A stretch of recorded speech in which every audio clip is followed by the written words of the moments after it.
not be silenced in a world that seems to be going deaf to the real truth.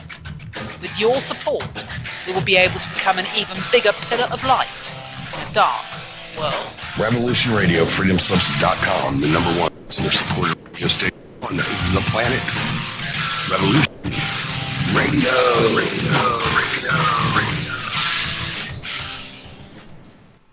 Be evasive, but that doesn't mean that they're telling the truth as opposed to fiction.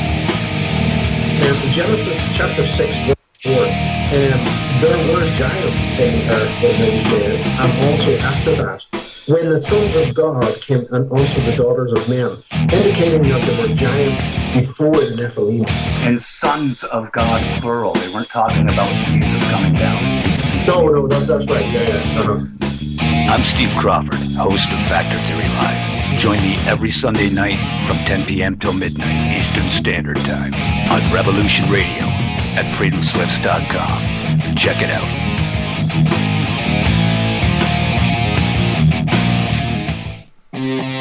We did not engage in conflict that was out of line with our mission. Is it disloyalty? Is it sedition? Is it treason to oppose the hands of tyranny?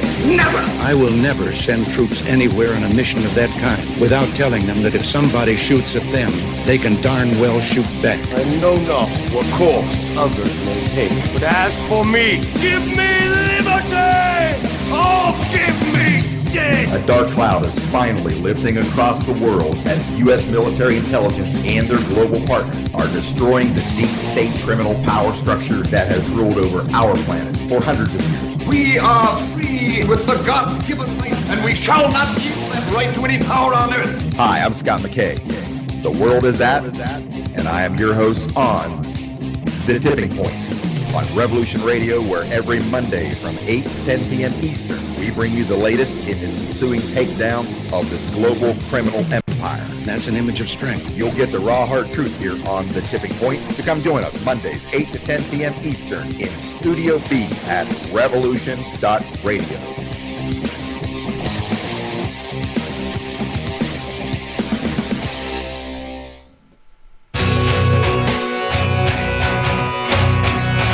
All right, thanks for listening while we took that short break here at Revolution Radio, freedomslips.com. And yeah, we're going to get back to your host.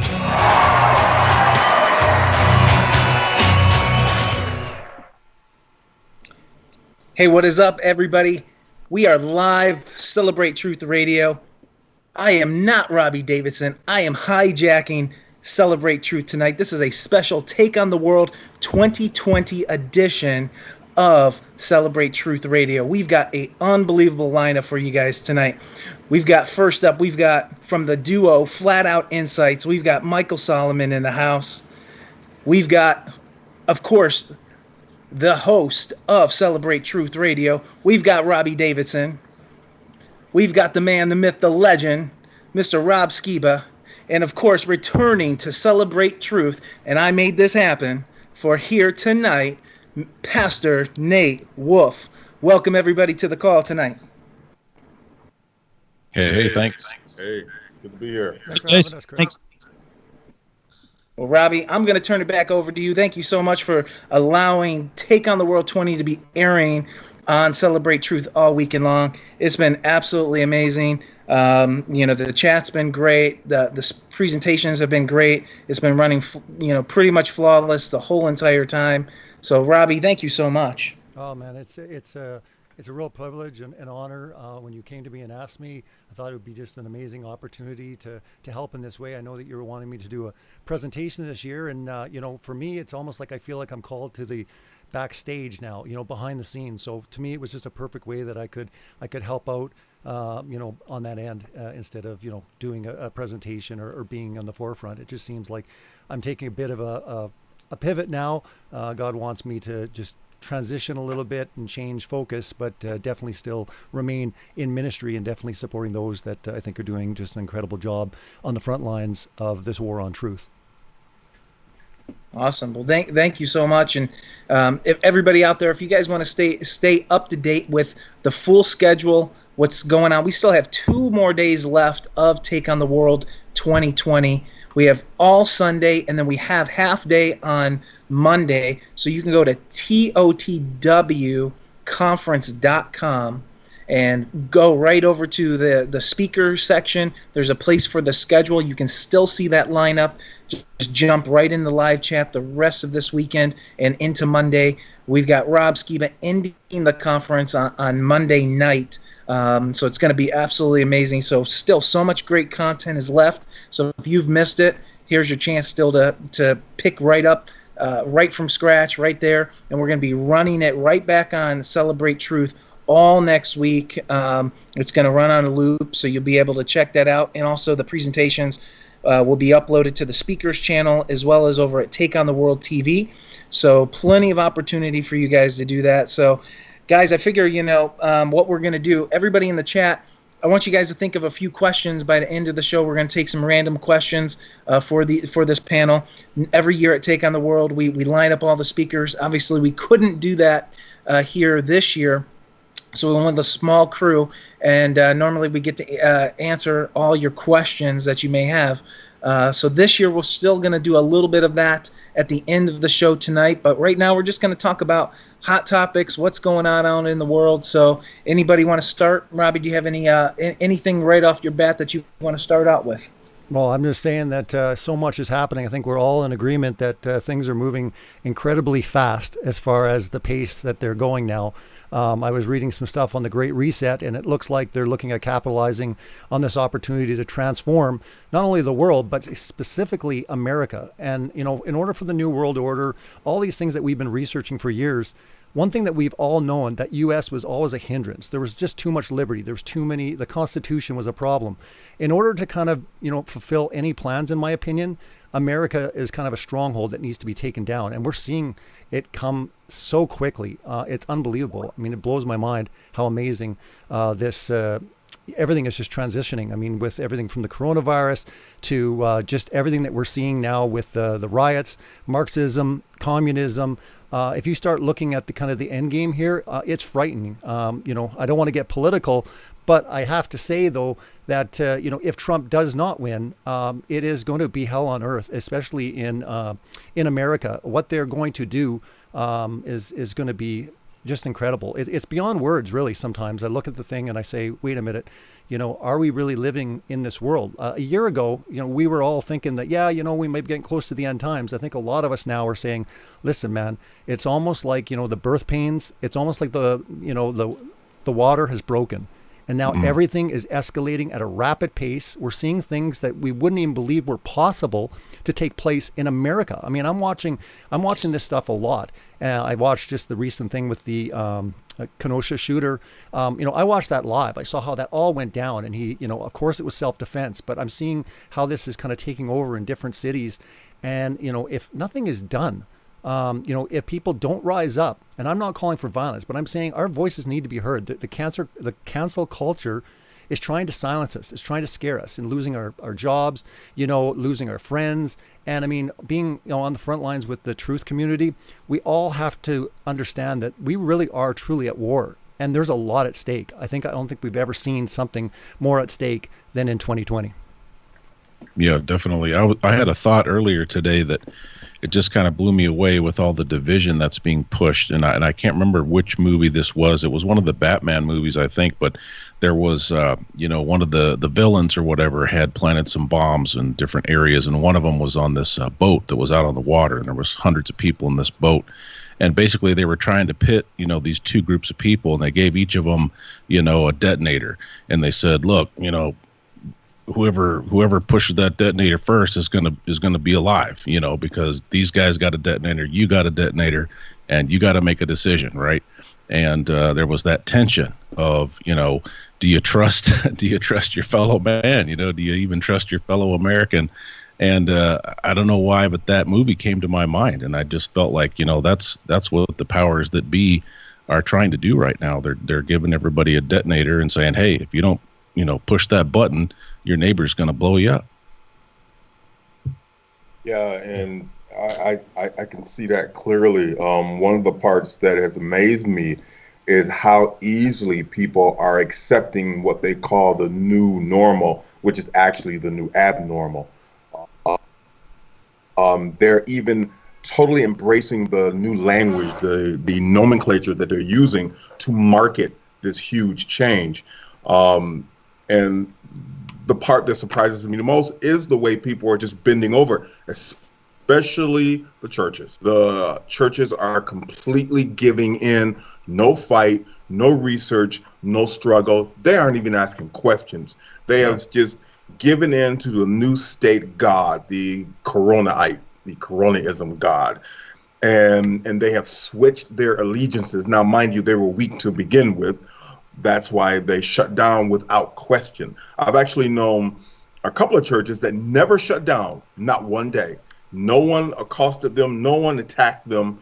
And I asked one pastor, I said, why did you never shut down? He said, because Jesus didn't tell me to. I said, dude, when is your service? I am there. So, and also the part that surprises me too is that, yeah, wearing a mask is extremely important not to do so. It is a clear attack on everything about us, our health, our identity, and everything. But this is all a distraction to keep us away from the other stuff that they're trying to do behind closed doors. But also with the school system, they are targeting our children big time.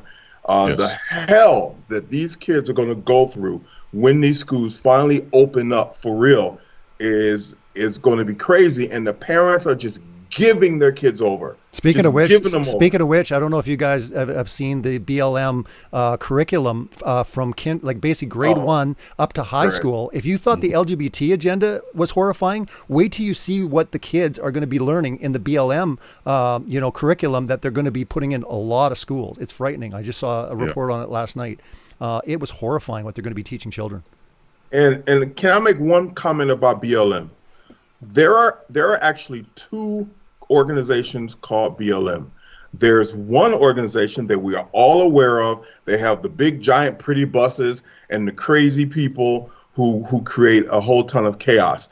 Then there's a smaller version, much smaller, and they are the original. The big version is the counterfeit version. The smaller version are a group of moms who suffered the death of their children on the streets, and they just wanted to bring to light urban violence. And so they did a hashtag Black Lives Matter.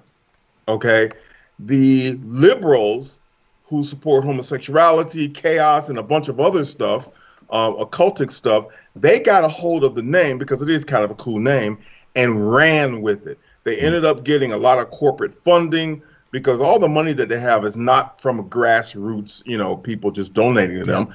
They're being funded by corporate interest, and they just ran with it. But there's actually two organizations like that. And the only reason I know that is because my company is trying to increase the marketing of the original organization. My wife know the two people who started it personally. So we're trying to spread that out there. Hijacked. Yep, totally hijacked. Imagine that. Yep. Yeah, clearly. Rob, what about you? What with everything you're seeing there lately? Well, first of all, I agree with everything you guys have been saying, and I've been so frustrated with the Christian response to a lot of it. Like, there's a Christian Post article, I don't know if you guys saw it, 2,700 evangelicals warn against politicizing coronavirus, urge Christians to take the virus. Take vaccine, sorry. Yeah, take the vaccine, yeah. 700 evangelical leaders saying, Christians, we should take the vaccine. I'm like, and it wasn't that long ago. I mean, maybe even last year that I was saying, I'll probably die of old age before Christ comes back. And before that, I want to say, I don't know, maybe 3 years ago, I was saying that I had my eye on the window of time between 2028 and not trying to set dates or anything, just kind of looking at the signs of the times. Sure. Between 2028, 2033 and 34 looked very interesting, and couldn't see beyond 2045, frankly. And there was a time even before that I used to say I couldn't see past 2020. So here we are in 2020.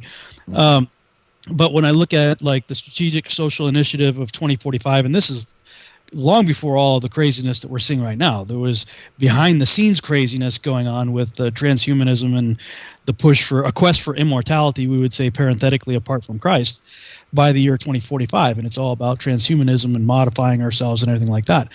So, when I was in that camp and looking at all that kind of research, I'm like, man, things are going to get, I was saying, when I came off the Preacher Rapture page, I'm like, look, guys, we may be seeing a lot of stuff.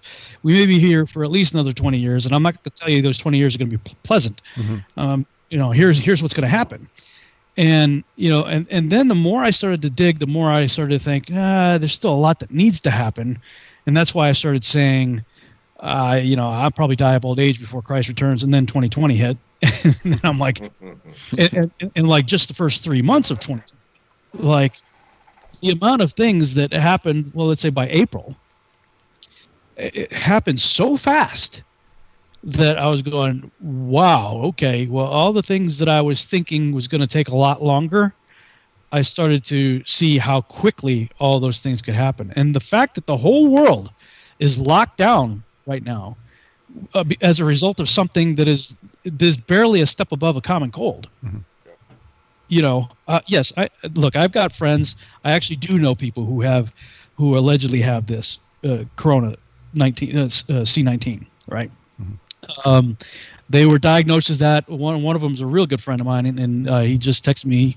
He just got released from the hospital on Thursday, and almost killed him. And I have other friends that said they lost loved ones or whatever due to it. Now, I remain a bit skeptical because it seems like in the year 2020, there's nothing else causing death anywhere on Earth. Mm-hmm. Dude got hit by a bus, then got ran over by 14 cars, and then dogs ate him. Cause of death, COVID-19. Yeah. Oh, yeah. Yep. I mean, I'm aware of several people that have gone into the hospital with pneumonia, right? They were literally diagnosed with pneumonia, but then they were tested. They were positive for COVID, and when they left there, it wasn't pneumonia, right? Yeah. I remain very skeptical about all. I do believe there's something causing people to get sick. But, I mean, even in recent times, most of us here are probably familiar with a lot of the research that's coming to light that says you can't catch a virus. Your body produces viruses to clean out foreign substances. Yeah. So my question is, okay, if that's true, and I've seen a lot of very compelling stuff on that, it's new to me. I'm not a doctor, so all I could do is evaluate the information that's presented and say, okay, well, that's interesting. Then what is the pathogen that has been released that is causing this internal response? If we can't catch viruses, but people are getting this new strain of something, whatever it is, that's causing this respiratory issues, then what is that something? What is causing? And, for a while there, a lot of people were pointing to 5G, and I think, well, 5G certainly is compromising our immune system. There's no question about that. Is it the cause of COVID-19? I'm not prepared to say either way. I'm just looking at the information saying, well, I mean, it's interesting. Mm. But, I watched Dr. Alfonso's presentation earlier. When was it? Yesterday, I think.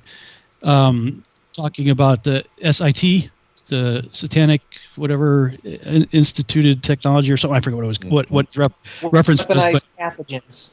Yeah, weaponized pathogens. That he's like, we've already got them, and I can believe that. I really can. Mm-hmm. I've been on a crusade to expose chemtrails practically since the late 90s. I remember, prior to like 1997, like, wow, clear blue skies, fluffy clouds. After about 97, it was crisscross, checkerboards in the sky. And when I moved to Texas, it was like every day, and you could, like clockwork, literally, you could bank on it from, they start spraying about 4:30 and 3 o'clock or so in the afternoon. And by 7 o'clock, the sky's a milky, nasty slime of gunk. Right. And whatever is up there always affected me heavily. Like my Robbie knows, we went on a trip together to Colorado. I'm like, dude, I got issues. I would start hacking my brains out. And what's amazing to me is God more or less took that away from me right before this COVID thing happened, and I thank Him for it, because now I can actually go into a store without coughing, because God forbid you cough or sneeze in a store now. Mm-hmm. So anyway, all that to say, I'm having to rethink a lot of things. And then meanwhile, I've got a whole bunch of my friends on Facebook trying to say there is going to be no tribulation period. It all happened in 70 AD. You got the whole preterist amillennialism thing spiking, going through the roof on social media right now. It seems like how can you guys say that? I can go through Matthew 24 and Luke 21 and get to a point and say, yep, I can see how that happened in 70 AD. But then I get that, I'm like, nope. And then from that point on, and just like with biblical cosmology, you can't take the Bible literally anymore.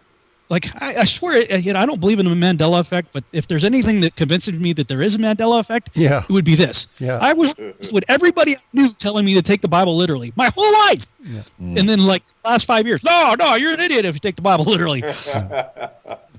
I'm going, wow. I mean, because you have to basically allegorize the entire book of Revelation, and it's make it up as you go symbolism with no cipher, so you get to engage in private interpretation. I'm like, okay, I believe this all happened in 70 AD. Explain to me what the symbol is of the bottomless pit opening and 200 million chimeric horsemen coming out and stinging people for 5 months, and 4 angels coming out and wiping out 1/3 of mankind. Ready, set, go. Tell me how the Romans did that. I personally don't think, though, that we're ever, because I think everyone here on the panel can agree that we're not going to be taking the vaccine. And I think there's a lot of people out there that really aren't anti-vaxxers, and they're saying, whoa, I'm not taking this thing. This is like, what's it called? Operation Hyperdrive, or, So what I'm saying is it's warp speed or whatever. It's coming out so incredibly quickly that there's a lot of people that are going to be reserved. I think you're going to be surprised at how many people aren't taking the vaccine when it comes out, specifically because it's been rushed, and they've rushed through the whole, safety protocols, and they're, pushing this thing out. But I personally think that, international travel, as far as getting on a plane, we might remember that as the olden days. We might be telling our children there was a time when we could just get on a plane and travel to another country. I don't believe that we'll ever be able to fly to another country without the vaccine. I don't know where you guys are at, but I mean, people don't like when I say it, but Chris is like, oh, don't say that, when I say I'm probably never going to see you again. In the sense that I don't think that we're going to be able to international travel. Case in point, Australia, they said when the vaccine is out, you're not going to be able to fly within the country. So someone in Perth can't fly to Sydney. They're actually going to be so strict that they're going to say nobody can fly anywhere within our country. Forget about international travel. These are sobering thoughts, gentlemen, as we go and we move forward. That right now, do you realize that you can't leave your country right now? Everyone was all worried about the wall and people blocking the borders. Realize right now, you're trapped in your country. I'm trapped in my country. Isn't that incredible to think that this is all moving forward, and yet we don't realize that all this stuff is all being put into place, and it's already cemented. Now it's on to the next agenda. They've already cemented you in your own country. Well, they've even got people concerned, about going to another state. I mean, I'll be honest with you. When I went to the men's retreat in Indiana last month, I was like, well, I got to go to Indiana. And then I'm like, snap out of it, Nate. Like, you're going to Indiana. It's at a congregation in the middle of a cornfield. There's not going to be anybody bothering you over there, But it just shocked me that I even had a moments of hesitation. I'm like, this is America, man. And people are concerned about, going into the next state. Like, am I going to be able to come back? What's going to happen? And they're already starting to do that within some states. Nate, it's a good point. I mean, they are starting to say that don't come quarantine. Yeah. So I think, we haven't even got into the second wave. That guaranteed is coming. Isn't it interesting how no children are getting coronavirus, and then they all start going back to school, and now all the kids are getting it. Now the colleges, everyone's getting it now, and these are the young people that weren't really getting it and suffering. Now they're starting to suffer and get it. So it just seems like this whole playbook is moving forward. But here's the thing. If they don't have Trump to basically have all of their hate towards, if Trump is not there, who do you think that hate is coming towards? Right? Everyone's kind of looking like, oh, yeah, they're pretty angry right now, but they hate Trump so much. Rob brought this up. And wherever you stand on this, they absolutely hate Trump. Seething hate. I mean, you see it from the Pope. You see it from the Queen. You see it pretty much international, other countries. Look at other countries, the way they talk about Trump. It's unbelievable, like New Zealand or Australia or wherever. They hate Trump. Yeah. I think that's one thing we can all agree on. The question is, though, what happens if that case and scenario is not there? Now, I personally do believe that moving forward, Trump will take it as long as There's rioting and there's looting and people are getting beat up in the streets. The silent majority are not going to take it, which that might be the blessing in disguise, that they're actually allowing this to go too far, and it's going to prolong this whole New World Order, in my opinion. It's going to slow it down. But there's no doubt in my mind, you want to see hyperdrive. If Trump doesn't win and they get the majority, I'm telling you, it's a frightening proposition to see what's coming. Well, it's almost scary either way. I mean, Sheila and I were just talking about this the other night. It's like, it's almost a, no-win scenario, because if he wins, then it's more of what we got. They'll probably just go even more crazy. The question is, will he shut it down, Rob? The question is he waiting until he can put the Insurrection Act in? It is a good question. I mean, no question, if he doesn't make another 4 years, the alternative is unthinkable, frankly. I mean, let's say he does the Insurrection Act, and only for these certain cities that are out of control. I'm not talking federally. He just says, nope, this is out of control. I'm coming into New York, and I'm cleaning house with the military. I think most of us would be, if it was sectional like that, and we already know it's out of control, would we have a problem with him calling the Insurrection Act and completely taking control of some of these out of control Democrat cities? I think most Americans would be happy. I think so. So it's civil war. I mean, correct. It's a scenario. I think that's coming either way, though. I honestly believe that is coming either way. Do you think anyone is going to accept the election results either side this year? No, either way. We're moving towards civil war. There's no doubt. I mean, if anything, I would say it's a Cold War right now. I mean, it's moving towards that incredibly quickly, and I can't see a result. I say Trump wins. Awesome, guys. But you know how crazy it's going to become? They are going to go buck wild. They're going to go ballistic. Oh, they're going to go insane. They're going to go insane because they're going to go out of control. If 2016 was kind of a hint, now they've kind of started turning it violent. I mean, in 2016, they were just kind of like having temper tantrums. Remember? You're not my president, not my president. Remember? And they're all doing their little marches. But now it's violent. Now it's like take down the police. Now let's get violent, and let's do this with all means necessary. And what's startling is it's the governors and mayors that are backing it. And they're saying, well, we got to do what we got to do. That's the crazy part of what's going on, is not that there's a bunch of kids running around or these domestic terrorists. It's the fact that you've got governors and mayors that are like, thumbs up, city of peace. Let's have this whole, take over 6 city blocks, for 2 or 3 months. It's insane. Yeah, it's insane. Yeah. I had some really good long conversations with John Gabrielson, who many people in this audience might know is a police officer. And especially with, all the riots and everything that's going on and the defund the police and everything. And I wanted to really get kind of his take on it. Like, what's going on? And we spent probably a good 3 or 4 hours talking. And there's a lot of things I just, frankly didn't know about how police work and what's the difference between, your local police, sheriff, or the Rangers, or the state police. Like, there's all these different factions of policing, and how that works and who reports to who. And one of the big takeaways that I had from that conversation was the absolute necessity to get involved on the local level politically. And like, I had pretty much sworn off the entire political system after doing my Babylon Rising research, and that was a mistake, I think. I still don't believe we have any say in presidents. I mean, there's just too much evidence that suggests that your votes are meaningless. You could do it if you want to, but people are installed. But I have still some measure of hope that we have some influence on the congressional and certainly on the local level. But what John was saying is like, listen, man, it's the city councils, it's the governors, it's the mayors. I mean, these are the things you need to get involved with. And when I took a look at what's happening in the world, and you just said it, Robbie, like what is the big problem here? It's exactly that. It's on the local level. And a lot of people want to blame Trump, but our government is set up such that the federal government's not supposed to interfere. And he's been nothing but respectful. Say what you want about Trump, but he has not crossed that line. He's been very respectful to the Constitution that way. And see, this is what people don't understand. On the left anyway, they don't understand that. I was watching a YouTube video on how it plays commercials and stuff, and there was something. It was a commercial for the Lincoln Project, I think it was called. And in the beginning of it, you're kind of in agreement with this, like, some of the things you guys already talked about. We used to be able to travel, we used to go to the beach, we used to be able to do this, and they show all the ways things used to be, and then showed how things are. And really to make you mad, like, I want to go back to the way it used to be. And then the punchline of the commercial was, and it's all Trump's fault. And I'm like, oh my God, really? Like how completely out of your mind insane do you have to be to believe that? But tell a lie loud enough, long enough, and often enough, and people start believing it. That's the entire left media, mainstream media agenda, is to lay it all at his feet. Yeah. Well, I totally agree that you're more effective. The smaller the political venue, the more effective your vote will be. And I vote to this day because many people died for my right to do so. And so no matter what I feel about it, no matter how quite frankly, no matter how effective I feel it is, I'm going to vote. Now, I do agree, again, the smaller the political venue, the more effect your vote will have. And my wife is very politically inclined, and I've learned a lot from her in that regard.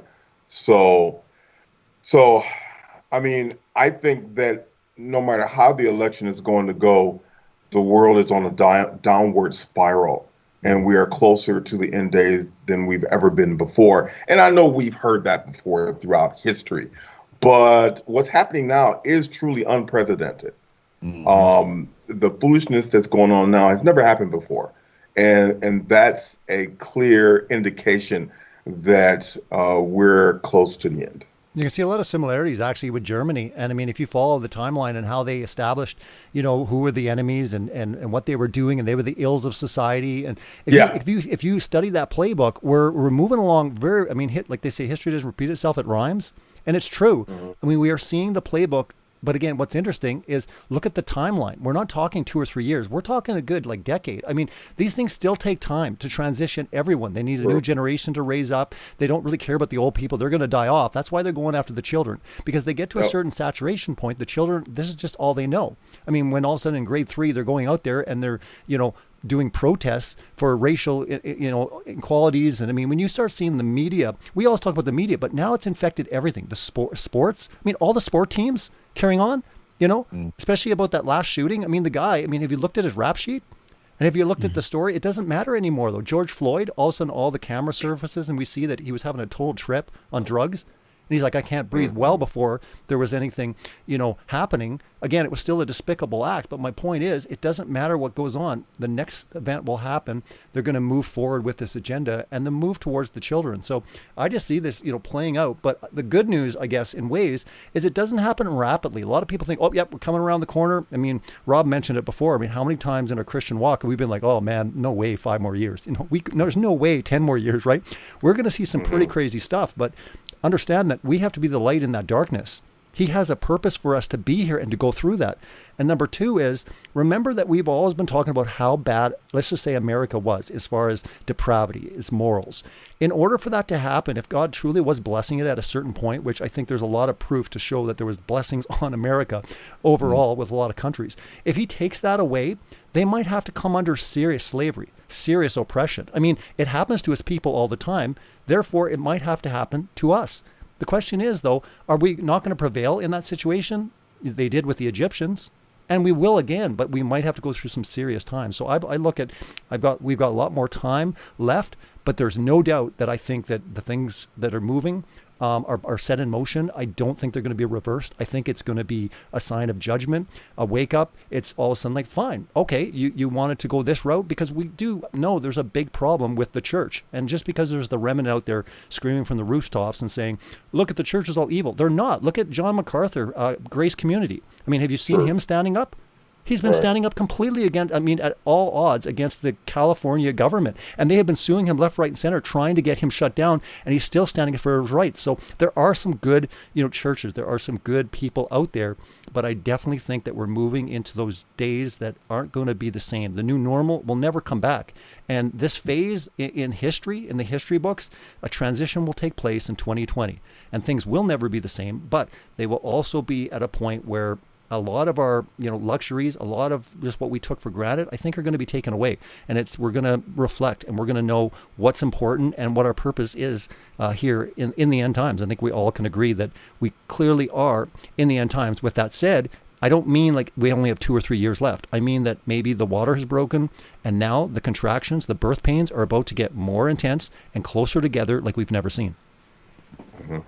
Yeah, definitely. And, in the chat, I think it was Aaron Sampson was mentioning about the elderly, with the whole COVID thing, being an attack on the elderly. And you look at what happened with the nursing homes, and you look at, what happened with older people who were already, compromised with different health, situations in New York, and so many people in that age range are the ones that were really suffering, because of this, and then back to the whole church situation, they really, I think, prepped us with all this social media. Like, I mean, the church that fired me in 2018, I drive by it almost every day because I bought a house on the same avenue where the church building was, and their sign for months has basically just said, "Come visit us on Facebook." And I'm thinking, okay, maybe for someone who's shut in, they can get some encouragement somehow there. But I mean, it's really just, if churches are satisfied with saying, "Hey, come see us on our social media platform," I mean, really think about that. I mean, I'm not trying to sound pessimistic. I'm just saying that I think everybody on this panel would agree with me. Relationships are key, right, for humans. And you can only have so much relationship through social media. I mean, it is a blessing in many ways, and I know most of us truther folks would say, yeah, I'd definitely have gone crazy if I didn't have my online family the last 5 months. But what I'm trying to say is that it's really made most churches impotent and unable, to offer that relationship. And that's a scary thing. So will they go under refinement? Will they be tried? I guess that's my point is The good news is that we're going to see a lot of purification come from some really bad, backslidden, worldly churches. I think that's what the point is. That's what God does over and over with his people. They get wayward, they fall away, they do all sorts of craziness. And what does he usually do? He disciplines those he loves. So I think that we're going to go through a massive amount of discipline like we've never seen overall. And we can say, well, wait a minute, I was okay. It's not my fault this church was doing this. But I think as a whole, the church thrives the most under persecution. That's a pure fact. I mean, we see this all the time, that when the revivals happen, they're usually done under persecution. That's why I believe we could be headed that way, which America, really, if you think about it, America has never really suffered true persecution as far as Christianity is concerned, in my opinion. Well, Robbie, let's look at this. When it comes to the American church, one, it is the least persecuted church other than within the realms of atheism and social media bullying or something, right? Or maybe some LGBTQ protest outside the church. Sure.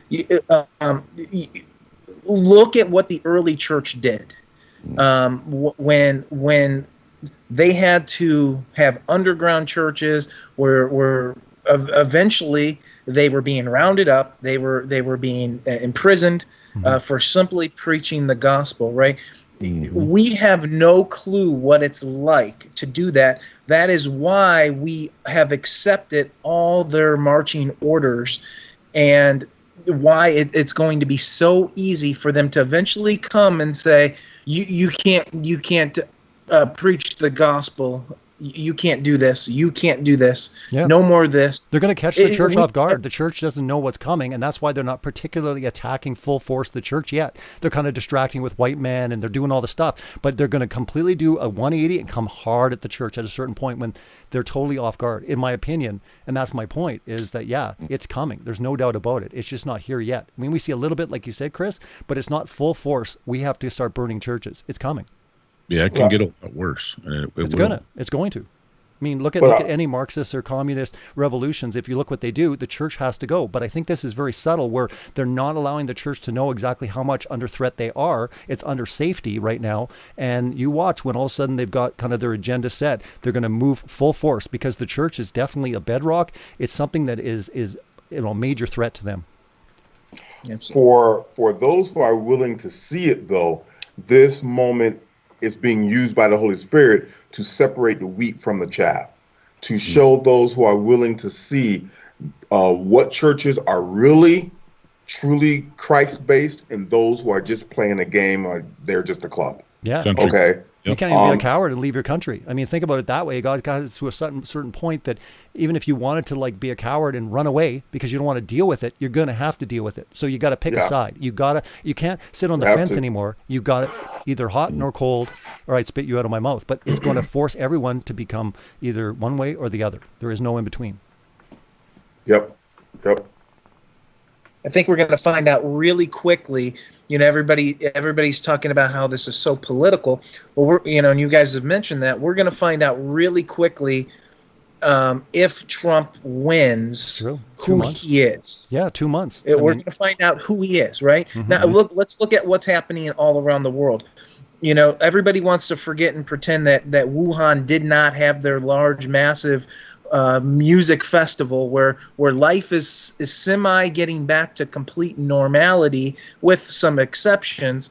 They're out there, no masks, not social distancing, partying like it's 1999, and they've got no cares in the world. If you look up the stats on how many were protesting in Berlin today, the numbers are all across the board. But I mean, on the high end, I saw somewhere around 50,000 people, they're not putting up with this any longer.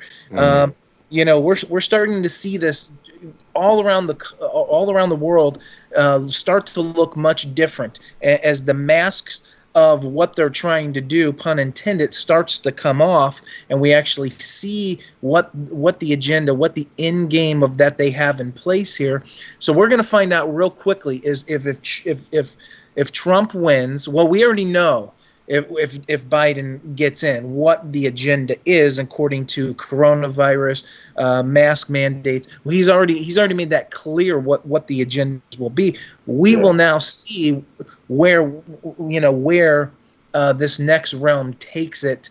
If Donald Trump gets in and he continues this when the rest of the world is starting to see behind this lie. As we continue with more mask mandates. I mean, the three of us, in regards to Nate, Michael Solomon, and myself, we live in the state of Ohio. Governor DeWine, is completely, he is so involved in the agenda of what he's doing of mask mandates, it is absolutely insanity here. They're trying to impeach him right now, but he's supposedly a Republican, right? Absolutely, right? Oh my goodness, we're all dealing with that. It is absolutely insanity. Although we now know he has connections to the Clinton foundations. We've now discovered. He has some of Epstein's buddies. Yep, he has stake in hydroxychloroquine, which he purchased a massive amount of, and then hid it, and did not allow people to buy it. Then he allowed people to buy it once they realized, you are mandating against anybody willingly wanting to take hydroxychloroquine. That's what's happening. Trump mentions it, and the whole world hates it. Wasn't that the most incredible thing? He mentions it once, and the whole world hated it. The whole world went right against it. And Chris, I don't know if you guys remember this, but I saw a tweet from, it was Bill Gates, and this was, when some of the prominent governors, California, New York, and then DeWine of Ohio started cranking up along those lines. And DeWine was one of the people that Bill Gates gave a shout out to in a Twitter. Great. So in a tweet. So that ought to tell you something. But also we have to remember DeWine, yes, he is definitely a problem, but he can't do squat governmentally without the backing of the state Senate. So it's DeWine and the Senate. But nobody talks about the Senate because they're just as much they're just as much of a punk as DeWine.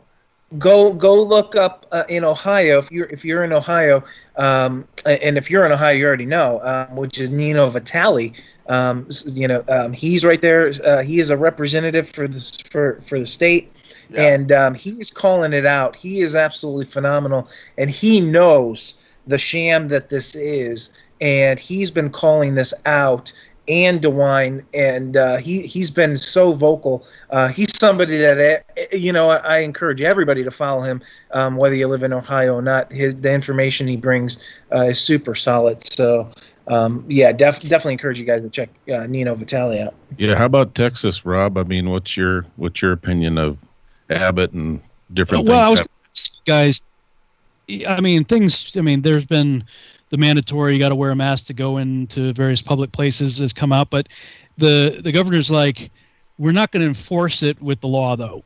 Like he made it like really plain that police aren't going to be jacking with you, but like, come on guys, let's, we're in this together kind of thing. Yeah.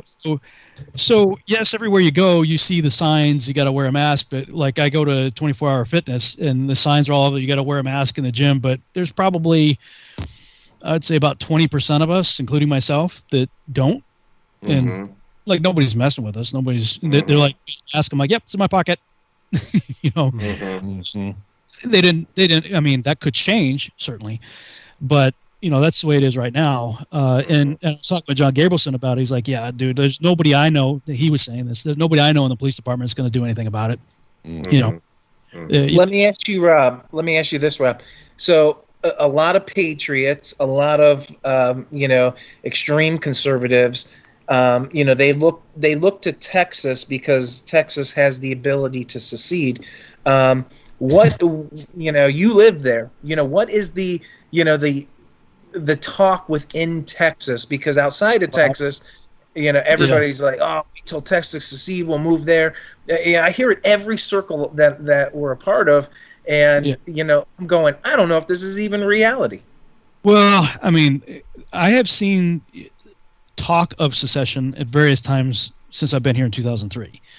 And each time I'm going, yeah, that'd be awesome, but then nothing ever comes of it. And what's frightening to me right now is the amount of people that are moving from California to Texas.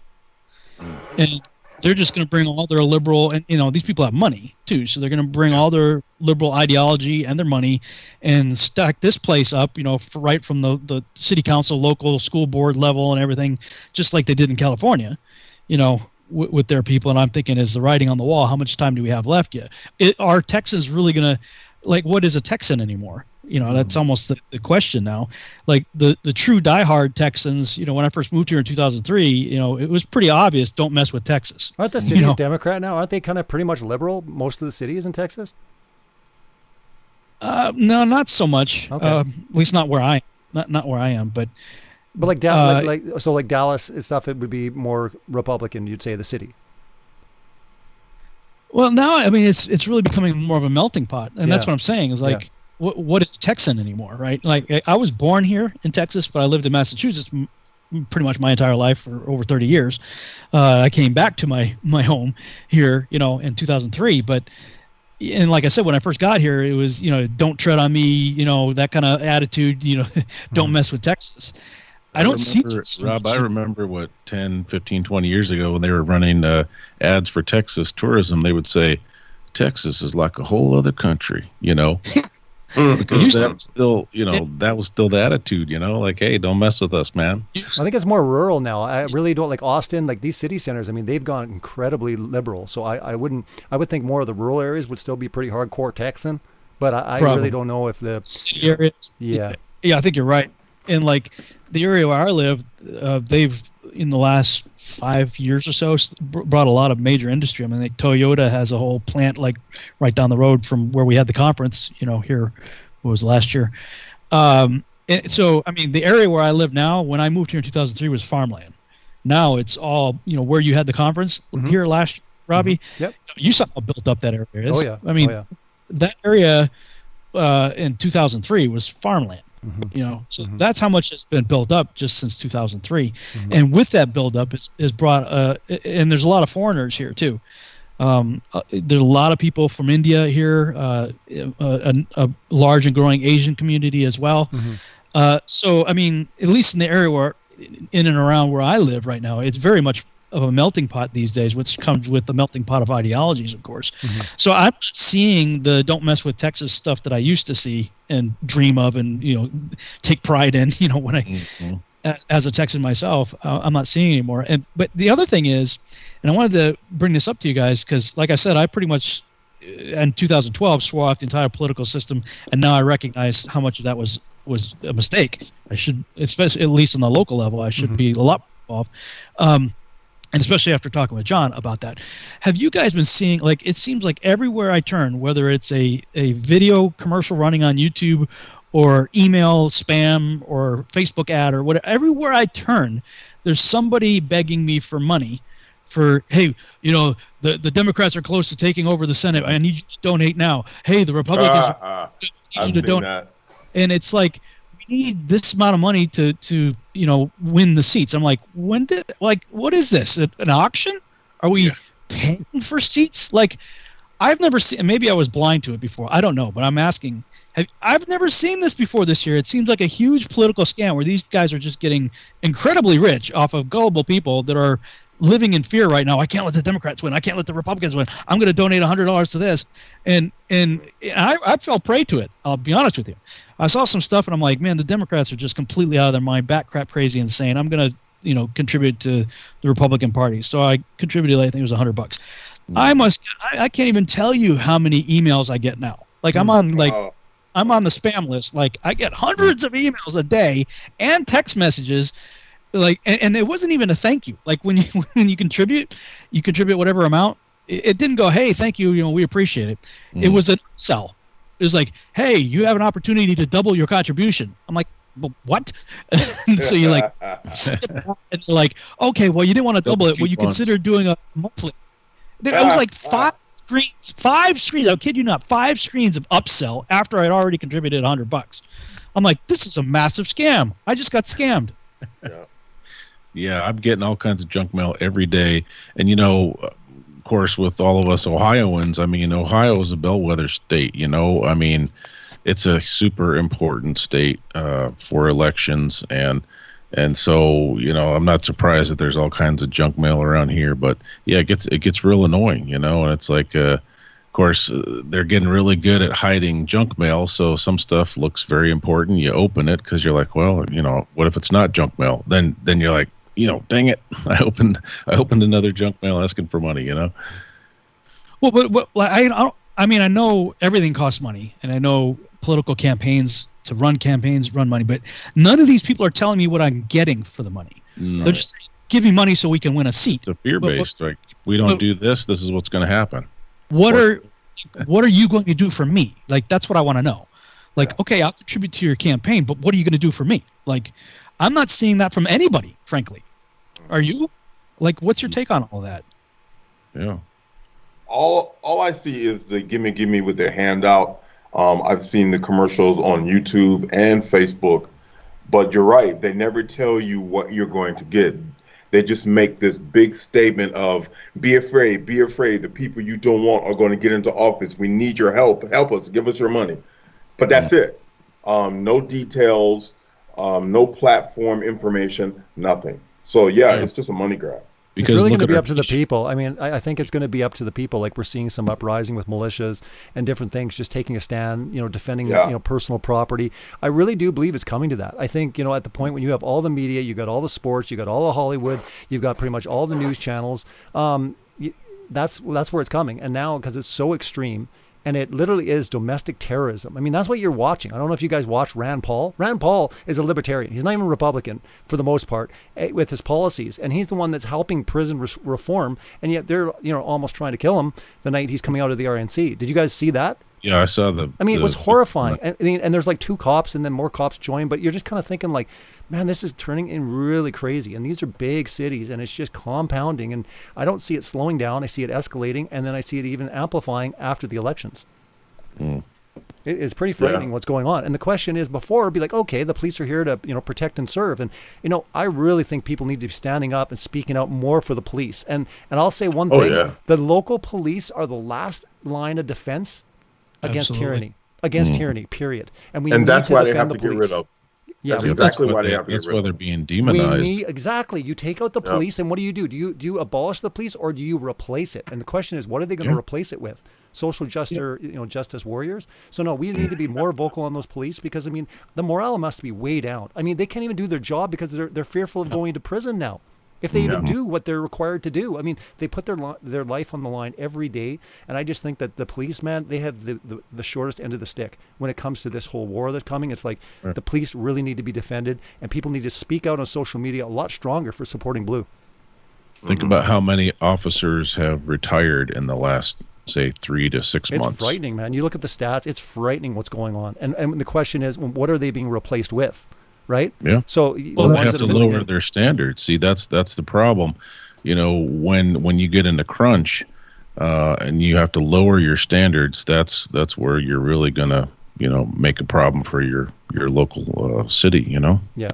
But they really are the good guys. Sure, there's some bad guys out there, but 99% of police, honestly, are good people in the sense that they do good work. They put their life on the line. This is nonsense. This whole idea of that all police are bad, we need to abolish them, they're evil, they're all racist. Give me a break. It is ridiculous, but people are believing it. The scary thing is people are hypnotized. They're in a trance because they're like, yeah, you're right. All white people are racist. Yeah, all police are bad. It's like, it's unbelievable what's going on. And people are like, nodding their head. Governors, mayors, all the people, the media, everyone is just in unison. And that's why this is spiritual, gentlemen, because I'll tell you one thing. When it came to the whole gender war, listen, man, you don't have 0.2% start changing washrooms across America unless there's something spiritual behind the scenes. 0.2% are transgendered, right? Something like that. When you get into the LGBT, the amount of power they've had for 2% of the entire population, it's extraordinary. So now what we're seeing is this phase coming up where all of a sudden they're going to have incredible power. And the question is it them having the power or is it the spiritual forces behind them that are having that power transforming America? It's both. And, again, I admit my guilt in not being more involved in it. And John really politely rebuked me and really made me think, Obama said, back when he was campaigning, we need a civilian national security force that's just as strong, just as powerful, and just as well funded. Everybody's, what's he talking about? I mean, he's talking about the Gestapo. I mean, he's talking that's exactly what Hitler wanted. And look, I've got two of my sister's best friends growing up are police officers that I know well. My uncle was a police officer. I've got buddies that I was served with in the Army that went off and became state troopers. I mean, I know a lot of police officers, both local police as well as state police, and even had relatives that were police officers. And every one of those people I know were, in some cases godly. Not everybody were Christians, but good people. But the point is, like John says, like, look, we live in the community where we police. Like, we're your neighbor. Like, we know. They got families there. They have families there. They have a vested interest in the community. Their kids go to your school. Your kids' school. Exactly. That's the big point. That's the big takeaway there, is that they're your neighbor. They know you. Get the civilian national security force that's just as well funded, just as powerful and everything as the military. Where are they coming from? They don't know, and they're not going to think twice about doing harm to you. Yeah. It just seems crazy how everyone's just kind of echoing this. And really, in my opinion, the biggest racist is Margaret Sanger. I mean, it's unbelievable that BLM aren't taking more of a stance against one of the most racist organizations and founders, and putting, what is it, 80% of Planned Parenthood are in black neighborhoods? It's unbelievable that when the stats come up, people still won't believe it. They're like, nope, this is evil. And the question is, how do we restructure history, America, and start from scratch? And that's what's horrifying. They want to tear down every single thing, about America, about their heritage, about their history, and rewrite it. I mean, that's what the scary thing is. They're rewriting it. But if you understand the whole Marxist, communist rule, they have to tear down history in order to build it up under their own paradigm. So this is what we're witnessing. They have to, and they have to take out police. I mean, police are going to be public enemy number one, because they do understand, in order for UN or anyone to start rolling in, you got to start taking out those local police, right? They're the last line of defense against tyranny. And Rob, I don't know about your area, but some of these police officers, many of them served in the military. So they're not just local police officers, but they have tactical training and everything else. And they're the ones that are loyal. So imagine you got to take those guys out, especially because they know the tactics. They don't live in like big mansions. They live in our neighborhoods. I mean, they are our neighbors. They're just regular people doing their job, and they've been doing it good for a long period of time. Now they're coming against so much attack. I mean, I don't think they understand how fierce it's going to get. So we need to defend them and help them. Hold that thought, gentlemen. We're going to come back to hour 2. You're listening to the special panel show, Exposing the Endgame. This is Celebrate Truth Radio, episode 78. Don't go anywhere. We'll be right back.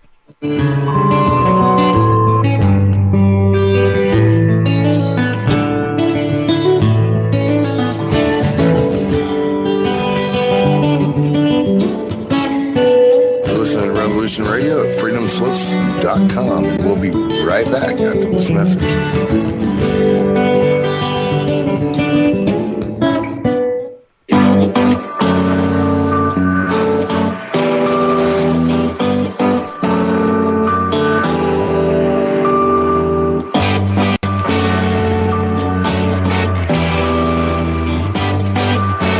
Anarcho-syndicalist commune. We take it in turns to act as a sort of executive officer for the week. Yes. But all the decisions of that officer have to be ratified at a special bi-weekly meeting. Yes, I see. By a civil majority in the case of purely internal affairs. Be quiet. But by a 2/3 majority in the case of more... Be quiet. I order you to be quiet. Look, you stupid bastard, you've got no arms left. Yes, I have. Look. It's just a flesh wound. I don't believe I've seen such a display of courage, skill, nerve, grace, and stupidity. I'll do you for that. Oh, what? Come here. What are you going to do, bleed on me? I'm invincible.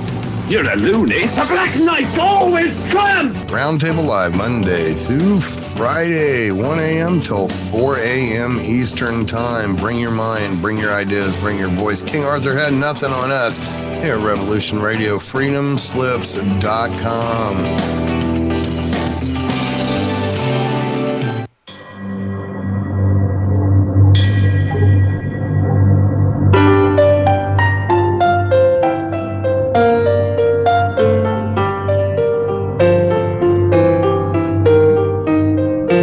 Did you ever feel that things were not quite right?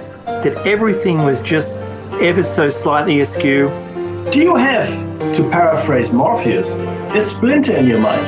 If you're interested in hearing the latest information about UFOs, the paranormal, ancient cultures and structures, monatomic elements, longevity, fantastic discoveries in science, download it to your brain, then tune into us. Hi, I'm Dave. And I'm Mackie. And we are Shiny Side Out, Sundays 2 to 4 a.m. Eastern. See you then. Revolution Radio, freedomslips.com. You don't need to expect us. We're already here. Many years from now, would you be willing to trade all the days from this day to that for one chance, just one chance, to come back here and tell our enemies that they may take our lives, but they'll never take our freedom!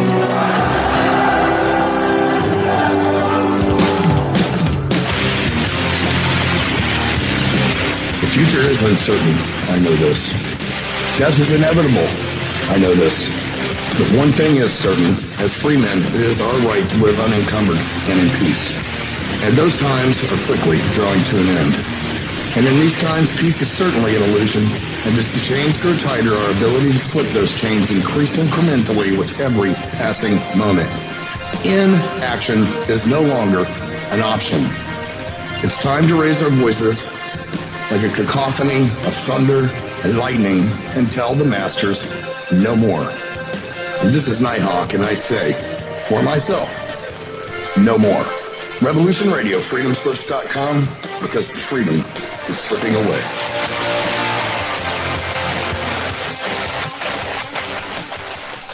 The opinions expressed on this radio station, its programs, and its website by the hosts, guests, and call-in listeners or chatters are solely the opinions of the original source who expressed them. They do not necessarily represent the opinions of Revolution Radio and freedomslips.com, its staff, or affiliates. You're listening to Revolution Radio, freedomslips.com, 100% listener-supported radio, and now we return you to your host.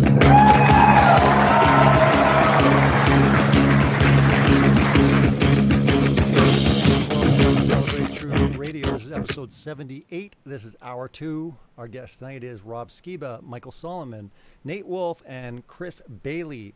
And we are talking about exposing the end game. Gentlemen, when it comes to taking down a country and taking down a system, one of the key things here with America, I think everyone should recognize, is that the U.S. is the world reserve currency. In order to pivotally change the world, you have to take down the monetary system. Where you guys stand with the next couple of years? What do you think is coming? You know, the stock market's at an all-time high, and yet 1 in 4 small businesses are closing for good. These are the stats that are coming out. I think that we're going to see ramifications into next year, and we're not going to see it because the Federal Reserve is printing so much money that everything's looking rosy when you start looking at the stock market. But again, it's not a true representation on how dire and how bad things are and how bad they want it to get in order to do a great reset. What's your opinion on that? Yeah, I've been following the Nasara deal for a while now, and I actually belong to a group that has people that are supposedly banking insiders, and so they have this sort of the weekly intel kind of thing, and it's been like every Friday for almost a year now, where they're like, this is happening, all this stuff is happening, and it sounds really great. I mean, it sounds like this great reset thing is going to be amazing. It's going to be awesome. Until you start looking at who's behind it and what it involves and what strings may be attached to it in order to benefit from it. And that's what has me very concerned, especially since it's all tied to Saint Germain.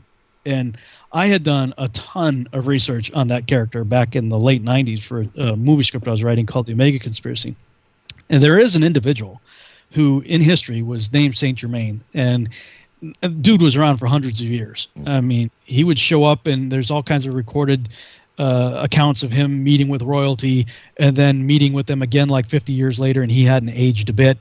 You know, lots of interesting stuff from the 1500s well into the 1700s. Allegedly, the same individual was there for the signing of the Declaration of Independence, and then he sort of went underground after that. And allegedly, this person, whoever or whatever he is, the New Age has made him an ascended master and archon and all that kind of stuff. But whatever he is, he existed at some point in history, and it's pretty well documented that he did. And apparently, during the time of his life, he accumulated tremendous wealth and put those into some sort of trust fund, the Saint Germain Trust, among others. And these trusts and bonds and different things, I guess, have come to maturity, and there are various people in the know that are ready to cash in on it, and this is going to be the source of Nasara Jasara. I don't know how many people here are familiar with all that, but you can just Google it and look into it. And, you know, if all of that is true, then I can see, yeah, there could be like this tremendous store of wealth that's ready to be released. But what are the strings? What strings are going to be attached to that? Like, in other words, what are you going to have to do to benefit from that new system? If it is released, we are looking at what the appearance of an amazing reset that could really revolutionize and have all the appearance of this is wonderful.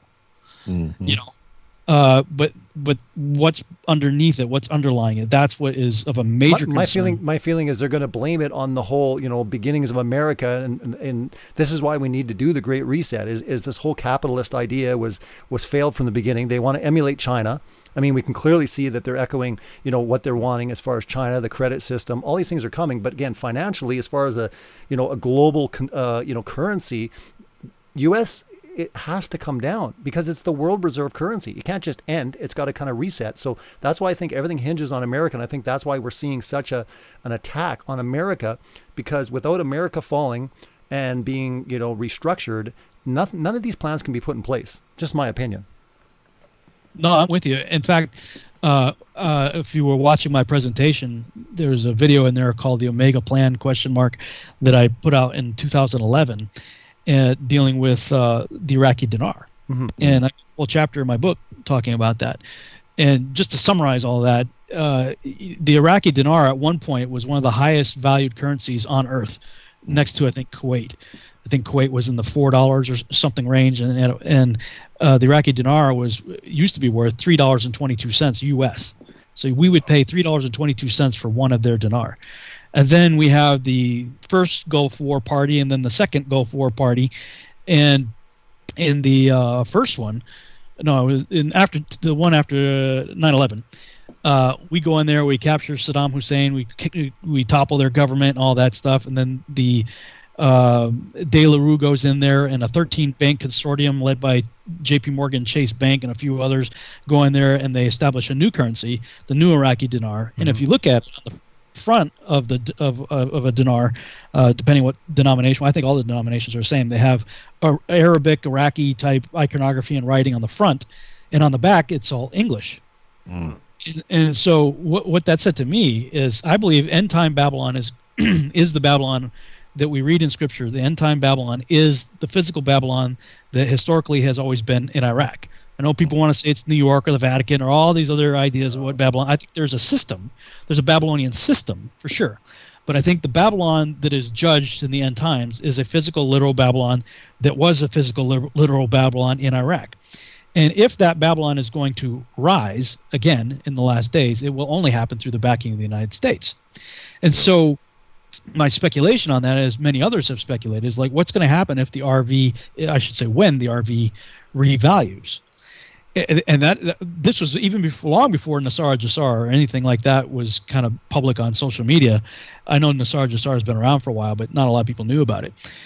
But in the meantime, there was this whole Iraqi dinar thing. So when they create this new dinar, they devalued it to 3,000 dinar to $1. So it used to cost $3.22 US to get one dinar.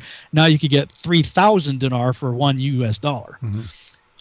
And you got to know that the Bush family and the government and lots of people in government were buying it like crazy, or getting it or acquiring it like crazy when it was at 3,000 to 1. It slowly, actually fairly quickly, appreciated in value from 3,000 to 1 to roughly 1,100 to 1, which is pretty much where it is now. 1170, it hovers in there in that ballpark. So it went from 3,000 to 1170. So even if you got in at 3,000 and now you're at 1170, you still made a pretty healthy return if you invested. But everybody's waiting with bated breath. When is it going to finally RV either to a 1-to-1, so $1 dinar to $1, or if it reinstates an RI to its previous value of $3.22 with inflation? How you doing, right? I mean, you get $1 million dinar for $1,000. You're doing amazing. So there's always been this concept of a reset, but sadly, this reset's always tied to Babylon, or tied to the occult, or to the New Age, or what have you. And as somebody pointed out in the chat room, are you going to be required to, whatever the mark is, whatever it turns out to be, are you going to be required to get that first in order to benefit from the reset? And I'm going to say, yeah, probably. Yeah, possibly. Yeah. I mean, obviously, and if it's digital, it could be backed by gold, it could be backed by something else, but there's no doubt that whatever the new reset is, the new currency of the world, it's going to be digital. I mean, China's working on their thing. There's cryptocurrencies all over the place. I mean, it's just the wave of the future. It's where everything is going. So we know it's going to be digital. So there's a very good likelihood that will be a result for sure. I think even just looking at even precious metals, gold and silver, I mean, they've just started skyrocketing. I think they're going to suppress them. They're going to try their hardest through the Federal Reserve to kind of not allow that to get away from them. But I think that we're at the end game as far as the finances go. I don't think that there's anything more that they have up their sleeve. I mean, you can only put interest rates so low. I mean, you could go minus, right? Where you start giving people money for taking loans, and that could happen. But they really have no other power other than printing dollars. And we know every other time they've done this throughout the world, it moves to hyperinflation. First it's deflationary, then it goes hyperinflation.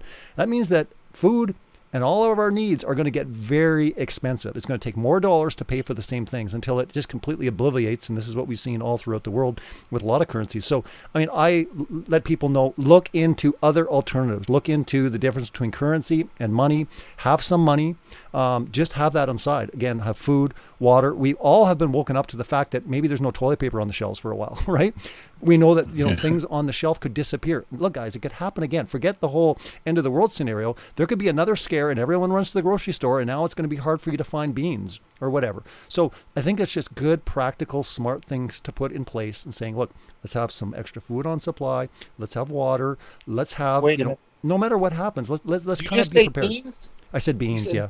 I was thinking of canned goods. Yeah, I was thinking of canned beans. I'm the only one freaking out over here. You said no beans and they come out. No beans, man. I know, you started sweating, Chris, but my point is, it's like before we could be like, yeah, you guys are all talking about the end of the world and stocking up. But now the whole world has been awoken to the fact, like, there might not be stuff on the shelves when you want to go get it at that time. I mean, I'm not saying it will last forever, but it could be a month. It could be a few weeks. It could be an inconvenience, but it could be worse next time around.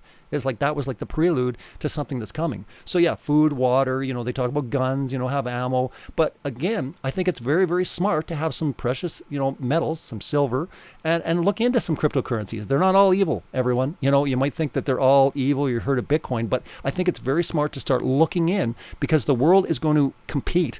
They're not going to actually emulate. They're going to compete, and they're going to play the whole fear game. Oh, you don't want that stuff, that Bitcoin or that cryptocurrency, because that's, not safe. Ours is safe. It's in the bank. It's insured. It's the way the world's going, and we give you 2% back on your credit card if you use it. So they're going to play that game. But if they wanted to take down Bitcoin or other cryptocurrencies, they would have taken it down a long time ago, and they've tried before. But they can't do anything when something is decentralized. So look into decentralization. Look into these things, because I think in the future, not only will it be for finance, but I think decentralized social media. We'll be communicating through decentralized platforms. We won't be on the platforms anymore, gentlemen. I don't believe the whole being on YouTube, Facebook, these social media things, they're coming to an end in the next decade or so. I don't believe that we're going to have the luxury to be having these conversations. I don't know about you, but what do you think, Michael Solomon, as far as everything that you've been seeing as far as the censorship and just how extreme it's getting right across the board for anything that doesn't fit the national narrative? Anything that reflects freedom has to go. They cannot control us if we're allowed to just say anything we want anywhere we want. And so, yeah, YouTube, Facebook, Twitter, they're on their way out. And we have to actually build our own networks. And I agree with you. Decentralization is going to be key, and we need to take advantage of that. But we have to build our own network. You know what? At the end of the day, all it takes is money, and our Father happens to own the entire world. So, according to Scripture, if we have doubtless faith and we continue to trust in Him no matter what, He will give us what we need. And by that token, the scum elite, I hate just calling them elite because that sounds more like a compliment. The scum elite, they have a lot of money, they have a lot of control, and they're ruthless. But these people are not gods, all right? Because at the end of the day, they would have executed their plans a long time ago. But Yahweh was way too busy stopping them and slowing them down. Yeah. Because, look at the Georgia Stone. They would have killed us off a long time ago. Oh, yeah. These people aren't patient. Well, let's put it this way. They're patient only because they have to be, okay? Because they would gladly execute all of their evil plans now if they could. So the censorship and all that stuff, that's going to go up very high. As far as the monetary system goes, they have to get rid of cash, because in order to control us, a digital currency is the way to go. They have to create an imaginary currency, and that's what digital currency is really. So the whole cash system, that has to be completely eradicated. And there's the control element to that too. When you start thinking of not being able to buy or sell, the digital control could be immediate. How many times have any of us had our bank, even if it was just a mistake, instantaneously your card is locked. It's like, yep. No, I went out of state and I forgot to tell them, hey, I'm going to Kentucky for the weekend. They'll be able to shut you down, no problem. Like PayPal, you just shut down your account. It'll be the same way when they're like, yep. I'll tell you, from a simple man's, sometimes when I listen to all you smart financiers, I'm sitting here like Forrest Gump saying, I'm not a smart man, Jenny.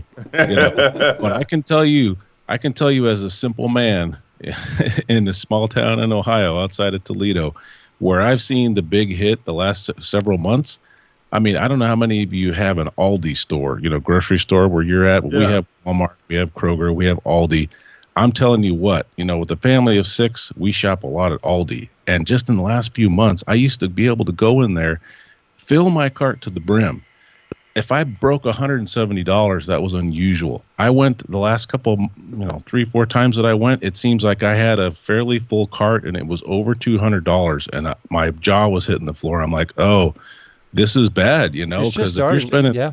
it's just starting. Yeah. You know, the one way they've been hiding it for a while is they shrink everything. Have you ever noticed that stuff? Just look at a chocolate bar. I mean, it's like, like cereal boxes are like puny. Like they're starting to shrink everything at the same price and and more. But when they can't do it any longer, that's when you're going to see it kick in. But I believe like next year, maybe the year after, when it starts kicking in, I mean, you haven't seen anything yet. I mean, if you look at the Weimar Republic, if you look at like different Venezuela, all these different Argentina, when you see what happens when they start inflating the currency and when they start printing money like mad, and here's the thing, it's not just the US, the entire world, every single country is printing money like it's going out of style. Well, it's bad news for everyone because it is going to get very expensive. It's going to take more and more dollars to buy the same things. And we have not even entered into massive inflation. We're just on kind of a normal level, kind of starting to rise. You're starting to see it a little bit. But when it starts kicking into high gear, because remember, all this money that they're printing, have you ever asked yourself the question, where are they getting it from? They're broke. They have no money. The government doesn't make anything. The government takes it from the people. So the question is, where is this money coming from? It's coming from nowhere. But here's the dangerous thing. It's coming from everyone. We're all going to suffer from it. It's kind of the hidden tax that nobody really thinks about. They think about state taxes and all that. But the hidden tax that governments have been able to figure out, it's called inflation. You inflate the currency away. So that $10,000 in your bank really can only buy about $6,000 worth of stuff in about 2 years. So it doesn't matter how much money, how much currency that you start saving. You want to have a store of value, like gold and silver. Silver is a store of value over time. I mean, Rob Blackwell did a presentation with Take on the World, and he went through it, and I use this analogy all the time. But when I was born in 1972, a nice Armani's men's suit and 2 pairs of shoes was $35. Okay? So if I'd been given an ounce of gold, which was $35, or I put $35 of cash in a shoebox. Fast forward to 2020. I take out that $35 cash. It hardly buys me a nice t-shirt. But that same ounce of gold, if I cash it out, what will it buy me? A nice Armani suit and 2 pairs of shoes. What's happened there? It's preserved its purchasing power over long periods of time. The dollar is the worst thing to hold on to. Do not hold cash. Not the fact that it's going away. The fact is, it doesn't matter if it's digital or if it's paper. If you're holding on to currency, it's going to obliviate into nothing because governments know they can print it. And basically, it steals from your pocket. It's sitting in your pocket. They're stealing from you every time they start printing more. Well, in 2020, they have printed more than I think the last 150 years combined times like 10. They are going crazy, and this is just the start. There's going to be more scares coming up. The stock market's going to crash. They're going to save the day. There's more of these save the day scenarios coming. We're just getting started with the printing, and it's not just U.S. It's Canada. It's Australia. It's every country of the world. This massive currency experiment is coming to a dramatic end, and if you're not prepared, people are going to suffer, but you don't need to suffer. You can actually weather the storm if you're smart, kind of like when it was, Joseph, I used that example where he said, look, there's going to be 7 years, of plenty, and then there's 7 years of famine coming up. In the 7 years of plenty, be a good steward and store up and, be prepared for those 7 years. We're moving, gentlemen, into a period of time where it's going to get very, very tough, but it's still a ways off, in my opinion. It's another year to 2 years away, but I could be wrong. So, Robbie, in that regard, like silver makes sense because it's still, in the 20s, at least last time I checked it was. It's about $30. It's about $30 now. Okay, so it's gone up. Yeah, but like gold, I mean, most don't stores you go. Yeah, don't worry about gold. I mean, when I'm talking to most people, nobody, it's hard to afford that, but everyone can afford $30. I tell people buy an ounce a month. By $30, 1 ounce, it's about $30, well, it's $27 right now or whatever. I just tell people, look, silver is even a better investment because how are you going to get groceries with an ounce of gold? It's going to be a hard thing to do, right? You're not going to want to give away an ounce of gold for some groceries or gas, but you can do that with an ounce of silver. So, I mean, when I say gold and silver, I just mean precious metals, but I'm saying all throughout history, remember, this is God's money. I mean, think of the tabernacle, think of the Ark of the Covenant. It was created in gold and silver. This is God created. Currency is man created. Currency is man created. Gold and silver and precious metals are God created. And he's created it as an amazing accounting system that when everything gets out of whack and gets all corrupt, he causes this accounting system to take place where it equalizes everything again. Based on the calculation on where gold and silver are going to go to in the near future are astronomical because it has to account for all the dollars that are out, that have been printed. So you can see in Rome, it happened. You can see in Greece. You can see all throughout history, this always happens where there's this accounting where everything kind of equalizes equalizes, and it's like he's put this in place to keep everything honest. I mean, everyone goes corrupt over time, and they start diluting it. You know, back in the Roman days, what they would do is just dilute, you know, the actual coinage. I mean, look at your coins right now in your pocket. Do you think you have any real silver in there? They've already done that. But now what they're doing is even worse. Right. They're starting to print all this money out of nothing. They don't even print anymore. That would cost them too much money. They wouldn't be able to afford that. So what they do is just add zeros on a computer. You know, they just add more zeros and say there's money, but it is going to have massive ramifications. And I can't stress, it's important to, you know, spiritually be prepared, but financially, you don't have to be a freak and crazy about it. Just have a peace of mind about having some, because all throughout history, it has always acted as real, true money, and people will always accept something that is real. And honestly, gold and silver is real. Currency is not. It's paper, and it's going to basically, you know, it'll be heating your home sometime in the future, where you're going to be lighting it on fire to basically keep yourself warm. You know, that's happened before in the past. I'm not saying it's going to happen, but it is very, very important. And the good news is there's still a lot of time. I tell people, you could get 1 ounce of silver for the next year. It's $30 a month, and you'd have 12 ounces of silver. That 12 ounces of silver could get you some groceries, some gas. It could last you for quite some time. You might be surprised. But don't count on those dollars, you know, a dollar counting for much. I mean, it's already destroyed, and we're seeing this right now with precious metals and where things are going to go. Gold already has reached its all-time high, and it's past it. Silver hasn't even got to its all-time high yet. So what do you think is going to happen when gold gets to, say, $2,200, $2,300, $2,400? It's never been to these places before. It's never been over 2,000. Well, it's already over 2,000. They're losing control of the rigged game that they've had for a long time, because once you see precious metals going out of control, like going up, up, up, it's not that precious metals are going up in price. The dollar is going down. It is a bad sign. When you see gold and silver start rising, you got to start getting prepared, because the end game is right around the corner. Because if they let that thing get out of control, and we see that, then yes, the dollar days are numbered, in they're coming to an end. Now, hey, Robbie, let me jump in here real quick. Yeah. So I think now's a great time, because there's a couple questions in regard to finances. Let's go ahead and start fielding some. I got some questions already ready for you guys. So let's go ahead and start with a few of these questions, and make sure you guys, if you guys got nothing, you know, just pass, keep going to the next person. So let's see how many we can knock out here. And everybody in the chat, please continue to send those questions in. Make sure they are in caps with the question up front, so that way I can see it easy. But this one deals with finances right away. What do you think about those of us who have mortgages, and could this be a scenario where people will be losing their homes? I don't believe so, because they're going to want money coming in. They're not going to want. There are going to be too many homes to take. I mean, everyone is going to be in the same position, and the bank can't do anything with like tens of thousands of homes, and where nobody can afford to buy them anyway. So no, but I say it's important to try to get out of debt if you can. If you can't, I wouldn't worry about losing your home. But if you can't pay your taxes and you can't pay your mortgage, understand your mortgage price will go down. But if you can't pay it, then yeah, I mean, you could run into some issues. That's why it's important to have savings. I mean, they did a study in the States, and they found out that it was like a shocking 15% of people had more than $2,000 of savings or something like that when it came to middle class. You need to have some savings. And quite honestly, you know, that's why I'm saying silver, have that in the mix. Don't just have savings in currency or paper. Have stuff that you can hold and put in a safe or bury in your backyard. Have a little bit. You don't have to go crazy with it. Just have a little bit. But the answer to the question is no, I don't believe that you will lose your home, but you got to make sure that you've got, you know, a good 4 or 5 months worth of supplies to weather the storm through whatever's coming. Hey, Robbie, why is platinum about $1,000 less than gold? I just looked it up. Yeah, well, I mean, platinum's always kind of fluctuated. There's palladium, and there's all these different, you know, I mean, platinum. So you consider you always heard silver, gold, platinum as if platinum was like always above gold. Why is it $1,000? No, I think it's palladium. Look at the price of palladium. Palladium's usually always, I think, above gold. Well, yeah. Not by much. Not by much, but it's usually a little bit more. But yeah, I'm not sure. I just know that for the average person, have some silver. You know, you don't have to go crazy about it. Have some. If you're, you know, you knew about it, you're talking about it, and you don't even have any, right now is the time to get some. Just get some.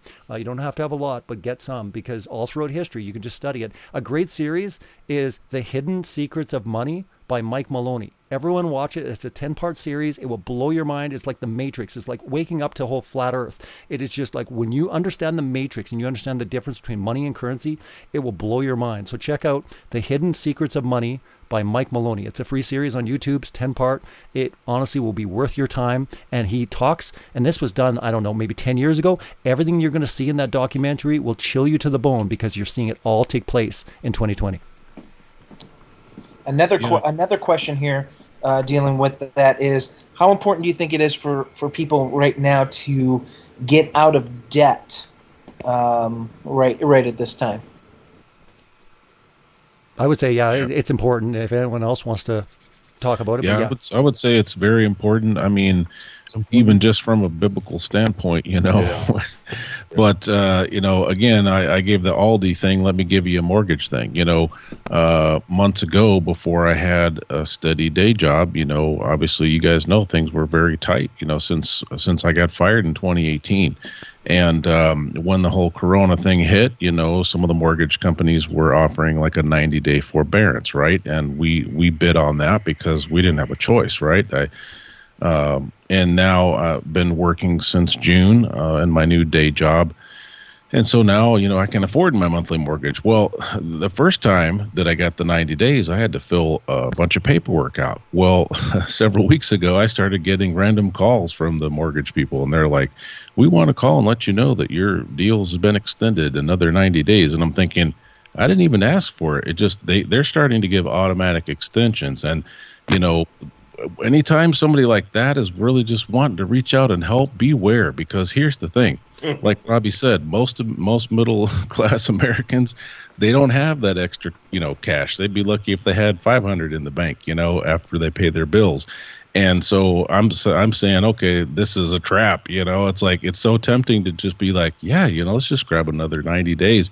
But you know what? 90 days could come. And if I've been a poor steward with my money, you know, my butt's going to be in a sling, so to speak. So I think for the you know, most of America, that kind of a thing is really sketchy. You know, it almost reminds me of 10 years ago, 12 years ago, with those option arm loans that people were, you know, those bad loans. And it was great. You know, we did one of those years ago, and it dropped our mortgage like almost half. And we got out just in time, as you know, they flipped the coin, and a lot of people, you know, that was a bad deal for people. So I would just say, be careful, you know, try to get out of debt as much as you can. Try to live, you know, way within your means at this time, you know, figure out what's important, you know, and stick with that. And that's the thing. A lot of people say, well, what's it going to do if I just get a few ounces of silver? Well, I'm going to give you a case in point. In the 1980s, because home prices are going to fall, where precious metals are going to rise. But in the 1980s, it took 1,000 ounces of silver, 1,000 ounces of silver, and you could exchange it right across the board for a medium-sized family home. And you're like, what? 1,000 ounces? They're saying next time around it will be 500 ounces or less. Most people think it's going to be close to about 300 ounces. Do the math on it at $25 an ounce, and you'd be like, wait a minute. No way it could be that cheap. It's going to happen. It's happened before. This has happened throughout history. This is not something that, oh, maybe it will happen. It's happened all throughout history. It's like this honest accounting system that God has put in place to keep governments and rulers and, you know, societies all in place all throughout time. And it's going to happen again. Why is it that all the major banks and all the countries like China and Russia and India, they are stockpiling gold and silver by the metric ton for like decades? I mean, they are gearing up for something, because the question is, when all things fold and everything implodes, this whole system that's been set up on debt, because our whole system is based on, if you don't spend, the whole thing implodes. That's why they keep trying to inflate the economy, because the minute you stop shopping, it all comes down like a house of cards. They have built an economy based on debt. It is the most foolish thing that we've ever seen in the history of the world. It will be written in the history books as probably one of the foolish experiments ever. How did the whole world get sucked into this nonsense of just printing money out of nothing and destroying the currencies? So when it happens, though, that's going to be the case in point. But yeah, in the 1980s, 1,000 ounces of silver you could exchange mortgage-free, for a small, medium-sized home or whatever it was. You can look this up, and it's startling. Just like I gave you the analogy, when I was born in 72, an ounce of gold was $32, right? You can get into silver, and you can start seeing over time like how much people were paid in silver, and you can equate these. Like even Jesus, Yeshua, how much he was betrayed for, and you're kind of like, wait a minute. If you look at the value of silver based on what he was betrayed for, it's got a long way to go. It's been suppressed for a very long time. That's why this is such an important discussion. This illusion, they have kept us in this matrix of money, and it's not real. It's currency. It's all imaginary. Real money is what God created when it came to gold and silver, and countries and the smart money around the world have always known this, and it's going to come around again. And the people that are going to prosper are the people that actually saved money, not currency. It's like if Joseph back, saving the Israel, if he had not been smart about it and he had stored up just, I don't know, GMO crap, it wouldn't have sustained people, but he actually stored in the storehouses 10 times more than what he should have. And here's the big thing I always say to people: if you can get yourself set good enough and the way things are going to go, you're not going to be able just to help you and your family. You're going to be able to help your neighbor. And you want to talk about a powerful witness to the world is when you can actually feed them, help them when they're hungry. That is a powerful way to witness. If we're prepared, we're not just prepared to be selfish for ourselves. We're there to help our neighbors. And quite honestly, there's no better way to love your neighbor than basically give them food when they're starving. Actually, that's the comment I'm wanting to make, because there are plenty of people, and I've been poor. I grew up very, very poor, whereas we didn't know where our next meal was coming from, that sort of thing, electricity constantly being turned off.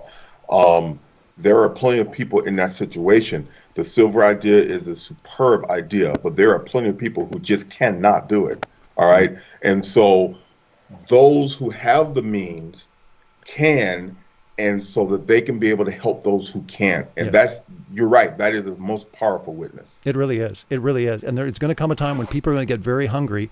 And I'm telling you, that is kind of the Great Commission. That's that's a commandment. It's like feed the hungry. There are going to be people around you that are going to be hungry. And if we know what's coming, it's selfish of us not just to not prepare for our own family. It's selfish not to prepare for our family and our neighbors that are, across from us or beside us. We should definitely prepare for that. That's a great point, Robbie. When it comes to, Torah observance, and you look at what James tells us in the book of James. It tells us what good religion, what good faith is, what is taking care of orphans and the widows, and we just don't focus on that stuff. We don't do those things. And so, when we're looking at this financially, if we can set ourselves up in a position, whether we're, obviously, nobody here is, living off the hog and they're rich and have this, but if we are good stewards with our money and we are free givers of our money, we will be able to be a blessing to so many. And I think this is a great opportunity to go into a couple other questions that we've got coming in. We've got, of course, I wanted to give this one out. Alex Javier, huge take on the world family. He plays drums in the music, so of course we're going to get this question in for him. So this question is, maybe one of you guys has any thoughts on this. What are your thoughts on going back to our peacetime flag versus our maritime flag? And what are your thoughts on the United States of America versus the United States for America? United States for America.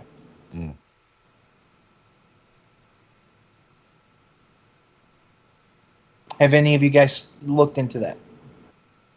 I'm not familiar with the second terms that you gave there, but I've been seeing some stuff posted about the flags. In fact, I think I just saw something today that was showing the difference between Republican and Democrat platforms or whatever. One had the maritime flag with the gold edging, and one had the without it. So, is there a hidden message there, or truth in plain sight kind of a thing? I'm not the best guy for that, but yeah, I don't know exactly what I want to say on that, aside from the Q crowd is all over that, like the Q narrative, and I've always said, look, I'm cautiously hopeful on that deal, but I've become more and more skeptical of it by the day, frankly.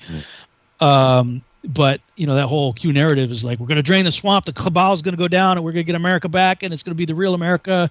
It's all this rah pie in the sky. The white hats are going to save us all, and we're going to get out from under the corporation of the United States and get back to the Republic of the United States and all that stuff. I hear the rhetoric. Every pot, right? The question is, does America deserve it from a spiritual standpoint, based on him looking down, spiritually speaking, does America deserve that? Like, that's, I'm not trying to be hard on America, but I'm just looking at the spiritual state, the depravity, just what America's done spiritually, especially taking God out of everything. Yeah. As we see kind of in the Bible where he judges nations and countries, like, look at it from that point of view. A Christian, that's into Q, there'd have to why be would widespread it repentance. Well, that's my point, is why would America even deserve that, to completely turn righteous and destroy all the evil and become this righteous nation? Like, how would they even deserve that based on their actions? We've already been talking about the lukewarmness pretty much right across the board in America as far as their relationship with God. So I just don't understand that correlation between, biblically speaking, when he sees nations that veer away from him, it's not like kumbaya. It's usually judgment for a while, or, oppression and persecution, and then maybe revival and then blessings. But I never really see this, why would it turn out that way? Yeah, Robbie, on the one hand, I very much agree with what you just said. On the other hand, and people could go to virtualhousechurch.com, go to my main website on the front page, virtualhousechurch.com, scroll down to the 119 Ministries Fellowship Finder and look at all the blue dots there. And all those blue dots, and of all the nations in the world, America has the most. It's true. By far. Of these blue dots. And what these blue dots represent are people, I call it the Ephraim Awakening. People who are going back and realizing their Bible doesn't consist of only one book, Galatians, and it doesn't start with Matthew. It starts with Genesis. And once you understand Genesis and Exodus, Leviticus, Numbers, Deuteronomy, and understand what Paul understood, then you can go back and read Galatians, and it takes on a whole new meaning. But I say all that to say is this is a remnant that is growing of people who are repenting. If my people who are called by my name will humble themselves and pray and turn from their wicked ways, then what? I will hear from heaven, right, and heal their land. Could it be? I'm just asking the question. I've never seen this before. I've never seen anything close to this kind of a revival, frankly, of people who are trying to walk in God's ways, that are trying to understand how the commandments work, and keep the Sabbath and the feasts and get out of Babylon and all the Babylonian ways. This has never existed before, not in this country, not to this level. And so I wonder, I hear what you're saying, and I agree with you. And I'm like, okay, Father, but if this map means anything, then destroy the corporation, Father, because the corporation is evil. That 10 square mile, plot of land that is controlling the rest of us, full of idolatry, full of wickedness, completely evil. Will you destroy the righteous with the wicked? Implode that entire system. Let them self-destruct. Do whatever it takes to take down that system that is enslaving the rest of us. That all these blue dots that are trying to get on God's page. Where can we support that biblically, though? I guess that's my point. Is I'm saying, biblically speaking, if we're going to pull out verses, where can we actually defend that biblically, as far as that narrative? Yeah, absolutely. Well, first of all, what is it? I forget the address now. The Chronicles. If my people who are called by my name, of course, yes. Yeah, I will heal their land. That would be. That would. I could look it up when I'm not talking. That's the one I was thinking of, Rob, too, just a minute ago. Yeah. That would be the verse, but the other thing would be, is when I first realized that the pre-trib rapture is a fantasy. It's not going to happen. I believed it for over 40 years of my life, and that was a shocking thing, a shocking revelation to finally embrace. It's like, wait a minute, pre-trib rapture is not going to happen. We're going to go through this stuff. The Scout Army guy in me wanted to go into the 4 Gs, right? God, gold, guns, and groceries. How can I stock up on all of it, right? And get right with God. And I was really stressing out about this. Is going back to 2013 timeframe, especially. I was really freaking out about where are we going to go, what do we do, how are we going to survive this stuff, and I had no money. I didn't have any way other than getting right with God. I didn't have the other 3 Gs. I couldn't do, and I went to a Passover conference in Denver, Colorado at that time, and Norm Franz was the guy that was heading it up, and he said something that set me free. In that regard, he said, your Goshen is wherever God has you. And we were talking about Joseph storing up and all that stuff. And look, Joseph had to go through what he went through, sold into slavery, all that stuff, and then raised, the whole deal with Potiphar and his wife and all the prison and all that. But then he came out of it. And he stayed faithful through all of it. And he was blessed. I mean, they talk about a Joseph anointing, a blessing, that like he was second in charge of Egypt and he was in charge of saving the world at that time, effectively. And house of Jacob, 70 people come down to Egypt because of the famine, because of what Joseph did, and the plot of land where they ended up settling for the most part was Goshen. And for an extended period of time, the house of Jacob, under the leadership of Joseph, and for quite an extended period of time, there's 215 years from the time that Joseph was sold into slavery to the time of the slavery of the Israelites that Moses liberated them from. 215 years, and in those 215 years, a large portion of that, the house of Israel were living like regional princes, basically. I mean, they were really doing well. And then a Pharaoh arose that did not know Joseph. And there's good reason to believe, according to, I think it's Isaiah 52, if I remember right, that Pharaoh was an Assyrian that came into the land and conquered the land. So he didn't know the Egyptian history because he's an Assyrian. He comes in there, didn't know him and all that stuff. And then, of course, we see what happens at that point is, from anywhere from 80 to 100 years at the most, they were slaves in Egypt at the most. He raises up Moses, look, let my people go. No? Okay, fine. We're going to have all these plagues. Well, Israel experienced 3 of the 10 plagues, but the other 7 that were really bad. They were guarded, yeah. They were 100% preserved. Of course. Goshen, while all of hell was breaking loose on Egypt all around them. Yeah. And that could very well be the case and scenario where all of a sudden all hell's breaking loose and we're somehow, preserved and protected. I guess my point is this, regardless of like Trump or not Trump, I think it's smart for us not to be so gung-ho, like we know 100% what the result's going to be, and we need to be prepared for both ways. So I agree with you 100%, Rob. Again, everything's possible, and it definitely could go that route as well. I just think it's realistically important to look at a situation and say, look, it could go either way. Trump, yep. Great. What if Trump doesn't? Then how do we change our worldview based on the fact that we see things getting real dark and a complete tyranny just taking over? As far as that, what are the Q people going to say, if Trump doesn't get in? Again, I'm just saying we have to look at the situations. We can have our views, but if we're just looking at, no, Trump's totally going to take it. No, I'm not even listening to that. Trump's going to take it 100%. What if he doesn't? Then what? We have to remember who is the deliverer, and now, yes, could he use someone like Trump? Absolutely. But that's the key, is that we have to remember who is the deliverer, Absolutely. We have to put our trust in him and let him take care of the details, Yeah, it's Chronicles 7:14. I looked it up. Yeah. But my point is, wherever you are, whether you're in Canada like Robbie, or in Ohio or Texas or wherever you are, you're in your Goshen. Like this, wherever you are, that's where God has you. And so the trick then in that regard is obedience. Yeah. Because look, the Israelites were not appointed unto wrath. Egypt was. But what would have happened if they didn't put the blood on the door? Yeah, correct. Then they used the firstborn son. So when I look at that map on the Virtual House Church page, I'm going, that's the 2 Chronicles 7:14 Goshen like solution. Yes, I agree. Those who have the ability to store up the God gold, guns, and groceries, get the 4Gs, get the silver, get all that, I think should. I think there's wisdom in that. I think that's that. But as people surely have strayed past that map, though, my point is they might become wayward. They're backslidden. We can say whatever we want, but I think it's naive to think that those dots only represent the true believers or the true church. Like I'm saying that I think we need to understand that, it's a lot bigger than what we think. But again, there's a lot, and judgment comes to the house, first. So I think that might be a realistic, I'm just setting myself up, Rob. And I guess for the listeners, I'm just saying, rather than going 100% one direction, we got to be prepared to understand, okay, if it goes this direction, then what are we supposed to learn in this time? And what are we called to do in that time? Because I agree, what a great thing, man. If he just drained the swamp, everything became righteous and all the evil went away and we're just like, this is amazing, huge revival. Awesome. I'm not going to say no to that. But what if it doesn't go that way in the next 4 to 5 years?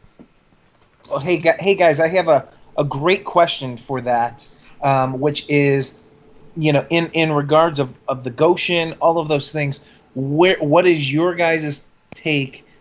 This is what everybody's interested in hearing, is on homesteading and getting off the grid, those types of things. Is that something you guys feel that as believers we should be doing, encouraging, even down to communal living? What do you guys think about that stuff? I think that's a person. I think that's a person-to-person decision, because, like, for myself, put me on a farm and I'm in really, really big trouble. Okay, it's just not going to happen. You and me both, brother. Yeah, but I think that's, at the end of the day, we need to depend on Joshua to guide us in what type of provision he's going to give us and how to do that, and trust in that. So yeah, some of us can do that. Some of us are meant to actually live in the cities so that we can be a witness there. We all can't go out. Amen. Yeah, I agree. And into the forest, and there's nothing wrong with it. I think it's cool. As a matter of fact, there's a very attractive part to that. But not all of us are meant for that, and that's perfectly okay, and we have to be okay with that. Yeah, I say the same thing. Like, not everyone's called out of a certain church. Like, some people are like, yeah, but they're teaching this, they're teaching that. Other than essentials, sometimes you're called to be the light in that church. Not everyone's called to leave and start your own thing. So I totally agree with you 100%, Michael. I think it's important for people, like, what's God calling you to do? If he's calling you to leave and this is something on your heart, then, follow his lead. But if he's not, don't feel guilty because you're not fleeing to the, to the forest. Well, that's where prayer, focused daily prayer comes in, and to have the humility to say, Father, I would really love to have, 20 acres over here, blah, blah, blah, but I don't know if that's your will. His will may be that we die in prison, preaching his name. I mean, and I think that, that's why we have to have that focused prayer. It's, your will be done, because he will lead you to the righteous path. And even if it's okay for us to go out and, buy some land and whatever else, as long as we're not, hiding in the cave, becoming a hermit, where we're not preaching the good news, when the good news is, what people really need to hear most at this time. I think that would be the key, because you could preach, you could have a homestead and still be preaching, just depends on your activity and your focus. Have some extra Bibles too, because you might be surprised. It might get tough to find one of those things, and a lot of people, I would imagine, are going to be desperate to find the Bible. Yes, both in print and digital. One of the things when I was a missionary that we were doing in restricted access countries, and these are countries that are locked down. That's why they're called restricted access countries. Typically atheist, Buddhist, Hindu, Muslim countries that are very hostile to the gospel. One of the ways that the underground church was working was with like MP3 players. So yeah, MP3 players listen to music, but that just so happens to have a few hundred PDFs on it also. Now that's only going to last so long, and but yeah, it's another way. You know what I mean? Because if they want to get you, they're going to get you. And to Nate's point, I mean, literally every night, right as I'm going to bed, my prayer every night is, Father, give me wisdom and discernment to navigate the days ahead. Amen. Because I have no idea what's coming. We could speculate all day long, but pros and cons, good and bad, all that stuff, and try to plan. And I think there's wisdom in planning as much as you can, plan ahead and storing up what you can and all that stuff. But ultimately, look, they could knock your door down and say, okay, we're confiscating your gold, we're taking your weapons, we're taking your food, we're taking your homestead. I mean, you're severely outgunned no matter how much you think you're going to store up. You just are. So ultimately, it's like, Father, help me to hear your voice clearly. Help me to go where you say go. Help me to stay if you say stay. Do whatever. This is the year that I thought, okay, I'm going to start gardening. Right? I'm trying to figure that garden. It's tough. 105 degrees outside right now. First of all, I've been able to grow okra, which I really, frankly, don't like that much. Like pulling 4 okra a day off the plants. Yay! She loves okra. Like, yeah. Meanwhile, the birds, the rodents, the bugs, they're getting my water. They're getting my tomatoes. They're getting, everything that I would like to eat. Other than cucumbers, I was able to grow some pretty decent cucumbers. Look, I don't have a green thumb, man. Like, I'm trying. I'm doing what I can. I'm thinking, Father, if this is the solution, I'm screwed. At least you're honest. Especially Americans, we're just we're we're just it's unprecedented. That's the word everybody keeps using. In my generation, I never went hardly without a meal. I certainly can tell you there was never a single day in my life where I went without at least 2 meals. Well, keep this in mind. In Australia, they're not going to allow people at all access to any governmental system as far as support unless you have the vaccine. So keep in mind, I look at it sometimes that quite possibly it's not going to be forced per se. It's just going to be squeezed. You're going to be very squeezed. Yeah, because you're going to be like, you're going to get into a tough time and you're like, here you go. Here's a handout. We gladly help you. You just got to get that vaccine. So I think it's going to put a lot of pressure on people. And if you're kind of somewhat prepared, it might not be so tough, because I'll tell you, it's tough, man, when you get hungry or you go through that. But I think that's kind of what they're looking at doing. I mean, Australia's already said once the vaccine's out, they're cutting off all government programs, welfare, social security, all that stuff. You got to get a vaccine and you can gladly be part of the government system. And you look at the States, how they're talking about universal income and all that. I mean, that would go bye-bye without the vaccine. We all know that would be the case. Well, they've been doing that for American schools for decades. Yes, I know.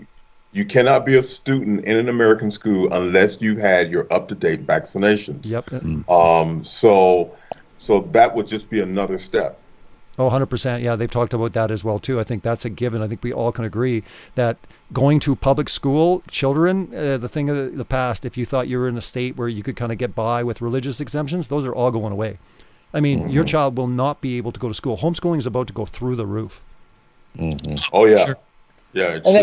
I will say this, and this is where it goes back to, voting on a local level.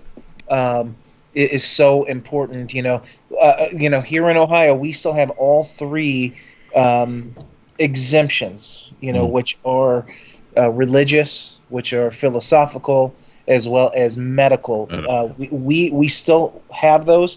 For the coronavirus vaccine, though? What do you think? Look, they're fighting that. We have a large group, which Nino Vitale and a lot of other people support, which is OMAF. And they fight for the freedoms here in Ohio to continue. And then, yes, they are going to be heavily going after the rights for non-mask. I agree with that. Then your child is probably going to be wearing a mask. And what do you think is going to happen when a child's going to school where they're the outsider, only wearing the mask, and they're the only ones that won't get along? I mean, it's going to be very tough for children. Because I agree with you, Chris. I think that some states possibly could go that route, but they're going to say, you got to wear a mask. Yeah, you got to wear a mask. You're not getting the vaccine, fine, but you're wearing a mask. How's that child going to feel being in a classroom, being the only one wearing a mask? I mean, it's tough enough in school. Forget that. I mean, they'll be bullied. They will be, it will not be good at all. I think down the road, it's going to get quite violent for the people that don't wear the masks. I mean, we haven't seen anything yet as far as the anti-maskers. You think the anti-vaxxers were bad? Wait till what happens when the anti-maskers. It's going to get violent. I do believe that it's going to turn violent. Let me ask you guys this. I know we're getting close on time. There's a recent video of Antifa, which was dealing over the most recent Wisconsin event, and they were harassing a woman out to eat outside. Yeah, I watched it. And you saw that, and they asked her specifically, are you a Christian? So look, we know that there is an agenda here, and look, they're coming directly for us. I mean, look at the fringe part of the faith that we are in. We believe that nothing that this world tells us. We believe that the Earth is flat. We are the fringe of the fringe. We will be the ones that will be. Speak for yourself, Chris. Speak for yourself. Look, I'm on the bit. Hey, wait a minute. Where are we? Hold on. Okay, yes, I do have Rob Skiba, Robbie Davidson, Nate Wolf, and Michael Solomon here. Yeah, I think. Yeah, I know. I'm teasing. Yeah, I just think it's going to get not just politicized. I think it's going to turn very nasty, because they're going to say, look at these guys. They want to get us sick. I mean, I've seen these people yelling at police because they're not wearing masks, and they're saying, you don't care about us. You don't, like, Antifa's in their face screaming at them and saying, you don't care about us, you racist pig, and they're like yelling at them. Yeah, because, and again, they're going to equate it not just not caring, but being hardcore racist. Because again, the blacks are the ones that are suffering the most when it comes to the communities, and so it's going to be another attribution to racism. You watch, it's coming. It's going to be hardcore, but I think it's just going to. keep increasing as far as the hatred towards people that will not go along and will not wear the masks. Yeah. Well, hey, Robbie, I know we're getting. So, we can always take a couple questions if everyone's good. If someone wants to drop out, real quick, Michael, I'll let you get to that. What I would like to do, because I know we're 4 minutes, so I'll let Michael continue that. So maybe if we can all just stay for a quick after show. Yeah. What I would like for you guys to do is maybe give your 2020, where we're headed, how we're going to overcome this thing, and give some hope and some insight to the listener. And if everybody gives a chance to go over that, I think that would be a great way to end tonight. And I want to thank everybody for being here in the chat room, down to everybody at the conference the whole time. So go ahead, Michael. Oh shoot, what was I going to say? Oh yeah, as far as Antifa goes and pulling the race card, we have to remember that racism is one of the biggest psyops in the history of mankind. Yeah. Okay, because we outnumber the scum elite billions to one, and so they have to keep us separate so that we can't get together and figure out, hey, wait a minute, who's doing this to us? We need to fight them. So racism is a huge psyop. Now, don't get me wrong, racism still exists. Black people are still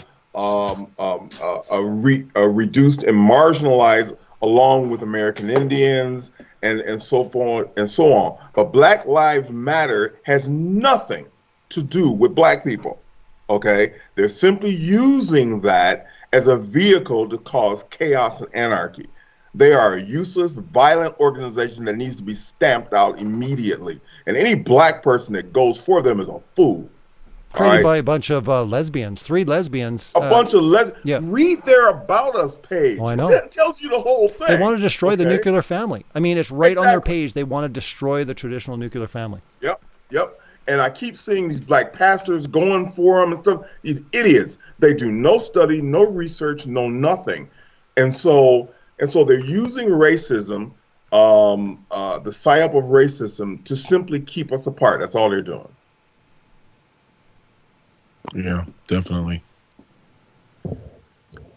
Well, I don't want to spill the beans because my solo lesson isn't up till tomorrow, but I'm going to be kind of addressing some of these types of topics, and just the fact that there's nothing wrong with stocking up on food and ammo and whatever else, especially if your thing is, hey, I'm providing for my family, and I'm also hoping to have some extra for those that are in need, if it comes down to it. But we've got to, I think, moving forward, most of us, if we're being honest, there might be a few people out there that resisted the urge, but most of us, we had a knee-jerk reaction in mid-March, okay, when stuff started flying off the shelves, right?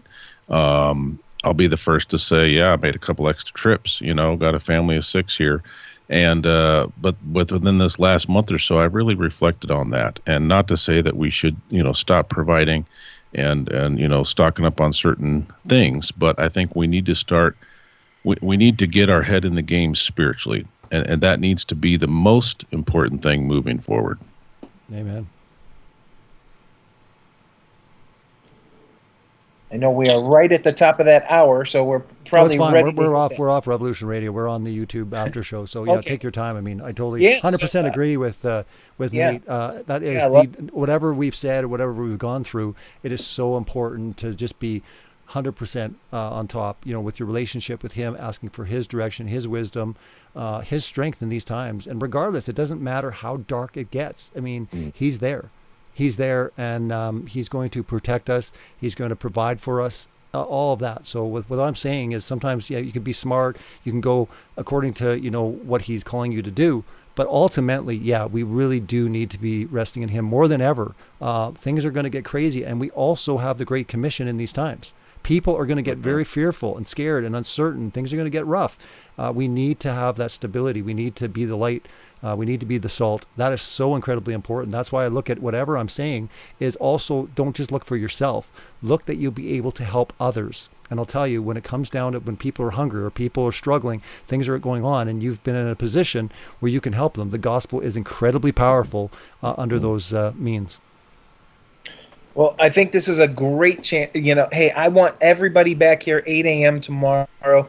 Obviously, you guys don't need to be there. But for all you listeners, we're going to start up at 8 a.m. in the morning again. We got a full day. Did Rob didn't give his... No, we're not done yet. No, we haven't done it. I'm sorry. Yeah. So I want to make sure that everybody gets a chance right here. Really, give...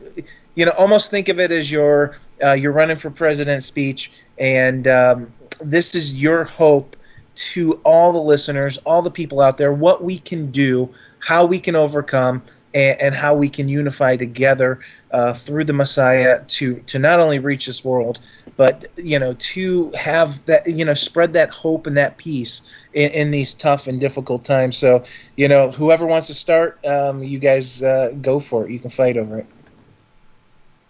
Okay, I'll start.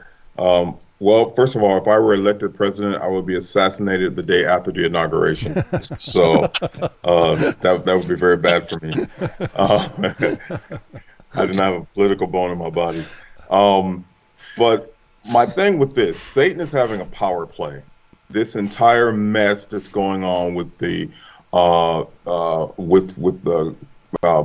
pandemic hoax, with the and yes, I believe there is a virus and there is something else going on, but there is nothing that has caused the entire world to be crippled.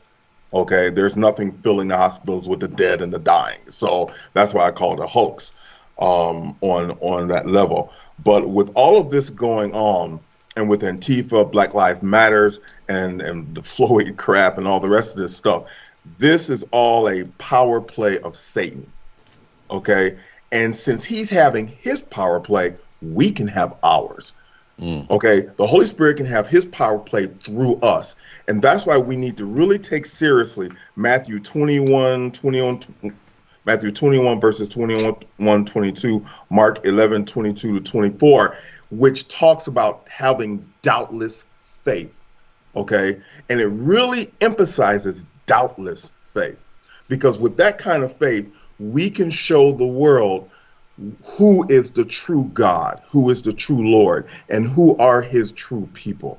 And this is an opportunity for us to do that, for us to have that kind of faith so that he can not only show who he is as far as providing for us and we can help others, but gentlemen, I'm talking serious miracles here, okay? Satan is showing his miracles, all right? So the Lord can show his miracles through us. I'm talking biblical size stuff here. Okay. So this is a time for God's real people to get our act together, take scripture literally, and show that doubtless faith and show the world what Yahweh can really do for them. Amen. Yeah. I mean, when you look at, what's the opposite of fear? Hope. Right? Love. So what I've seen the most is from the negative, I've seen fear, and I've seen selfishness and hate. So what do we need to be about, moving forward? I believe that we have to be able to share the hope that lies within us. 1 Peter 3:15, and we're going to have opportunity, and not just praying for opportunity, but taking the opportunity. A lot of times we pray for opportunity and he gives it to us and we choke up, right? we chicken out. So we need to ask for boldness to seize those opportunities. But, folks, love is growing cold. So what is going to attract people to the gospel? It's going to be, hey, let me tell you about the hope that I have, even in the midst of all this junk that's going on. And to show people genuine love, that I think that's going to make the difference moving forward. Yeah. I say we need to, really examine ourselves, like we were talking about 2 Chronicles 7:14. But what's starting about that verse is, if my people, which are called by my name, these are his people. And he says, if they would turn from their wicked ways. What that's saying is there is a lot of his people that are still in wickedness, that they truly have not repented from certain sins. And I think we all need to examine our lives and say, hey, if there's certain things that we know are offensive, and we're still in, and we're still doing. This is the time to really, really get purified in that sense and repent, because I mean, discipline will come. I mean, he disciplines those he loves, and I mean, that discipline will just be that much more severe. So it's not about being fearful. It's about taking it serious about what we are doing, what we're called to do. But if we're in wickedness and we haven't repented from that, I don't believe that he is going to call us to be very effective until that is taken out of our life. Yeah. Yeah, I'm absolutely in agreement with everything that these guys have said already. You know, when I look at these verses like 2 Chronicles 7:14, if my people who are called by my name will humble themselves and pray and seek my face and turn from their wicked ways, then I will hear from heaven and will forgive their sin and heal their land. I wonder what their land means. You know, their land, like the square footage that they're on, or the entire country. You know what I'm saying? I do think that there's the precedence of their land is in the square footage where they are. Mm-hmm. But I also believe that there's the ability to intercede on behalf of a region, maybe. And if all of us are doing that and praying for our nation, you know, and this is actually, I'm not going to claim to be a Trump fan. There's a lot of things that he does that I think is awesome, and there's a lot of things he does that I think, nope, that's not cool. You know, my hope has never been in a political leader, never. Mm-hmm. But I will say this has actually been the first year that I can say that I've really been fervently praying for my president. Mm-hmm. I think we need to be doing that. Mm-hmm. I agree. And I've become a lot more intentional about it. Now, as far as like, what do we need to do to survive the days ahead? Well, like I said before, you know, my personal prayer is, Father, give me the wisdom and discernment to navigate the days ahead. You know, help me to hear your voice clearly. Help me to, you know, lead my family correctly. Help me to do whatever I need to do to survive the days ahead. And to my prayer is constantly, Father, A, put me in the game, Coach. I want to be in the game. And B, help me to finish this race well. Like, I want to finish strong. I don't want to be on the sidelines. I want to finish strong. I want to hear well done. And, you know, whatever that looks like. And occupy. What does it mean to occupy till he comes? I don't want to be one of these people that is like, oh, the end of the world is tomorrow, so, you know, I just, you know, go hide out in a mountain somewhere. No, I want to finish well. I want to occupy until he comes. And when I look at what the world is doing right now, you know, look, everybody knows about my seed project, and sometimes I really question myself, thinking, you know, if tomorrow's the end of the world, what the heck am I doing working on my TV series? Well, look, I know what the calling is in no uncertain terms. I know what he's told me to do. So I've got to do it, you know. And I look at Jon Favreau and Dave Filoni and these other guys, they're not stopping production. You know, they're working on season 2 and 3 of Mandalorian, you know. And I'm going, well, what am I doing? You know, they're not stopping. The world, they don't have the, you know, the ostrich in the sand mentality, nor do they have a defeatist attitude. And they're out there doing their thing. And the other thing I would say to people is turn your TV off and turn your radio off. Like, I was in the car just listening to radio the other day, and they're like, it's like a lottery, you know, or like an auction or something. It's like, hey, 55 dead today from Corona, you know. It's like, they're telling you, like, every other commercial break is a tally on how many people are dying in the local DFW area from COVID. I'm like, this is trauma-based mind control. Turn it off, you know.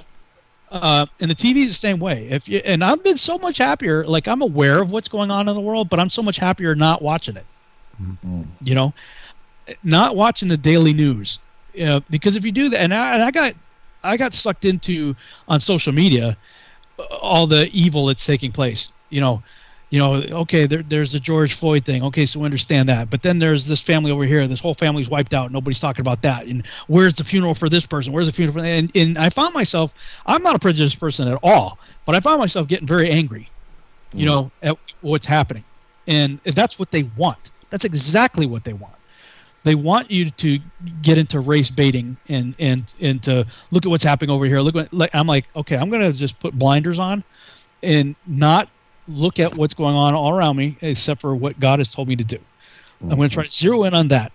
And as it pertains to my needs going ahead, I've had a lot of time in my life, various times, many times, where he was my sole provider. And taking comfort in that, faith builds upon faith. And I posted in the chat room a little while ago while you guys were talking, 1 Kings chapter 17, verses 2 through 16. Okay, Elijah there, it says, the word of the Lord came to him saying, get away from here and turn eastward and hide by the brook Cherith, which flows into the Jordan. And it will be that you shall drink from that brook, and I have commanded the ravens to feed you there. So he went and did according to the word of the Lord, for he went and stayed by the brook Cherith, which flows into the Jordan. The ravens brought him bread and meat in the morning and bread and meat in the evening, and he drank from the brook. And it happened after a while that the brook dried up because there had been no rain in the land. And then it goes on to the story about this widow that ends up helping him and all that stuff. But I'm saying, like, look, if he can feed the Israelites with manna from the sky, if he can feed Elijah with, ravens bringing him what he needs, what am I worried about? If I'm truly in his ways, if I'm really truly striving to be on his page, come out of Babylon, occupy till it comes, do what he tells me to do, listen to what he's telling me to do, then birds can feed me, even if I can't grow anything but okra in the backyard. I just keep telling myself and reminding myself of those things. And if I could summarize it all, I'm sort of in a Genesis, Exodus, Maccabees mode. Okay. You pointed out the obedience came first, then the blessing came. So absolutely. Yeah, absolutely, for sure. I look at the stories and the callings of people and the precedents set up in the stories that we have in the book of Genesis. Then I look at what led into, Joseph being sold into slavery. We've talked about that, the provision and everything that was provided there that led to the Exodus. And by the way, during the Exodus, the Egyptians gave them their wealth to get them out. Yeah. It's like, you're like, here, get out of here. Here's all our. Like, where do you think all the gold, silver, and everything that was required for the tabernacle? Where do you think all that came from?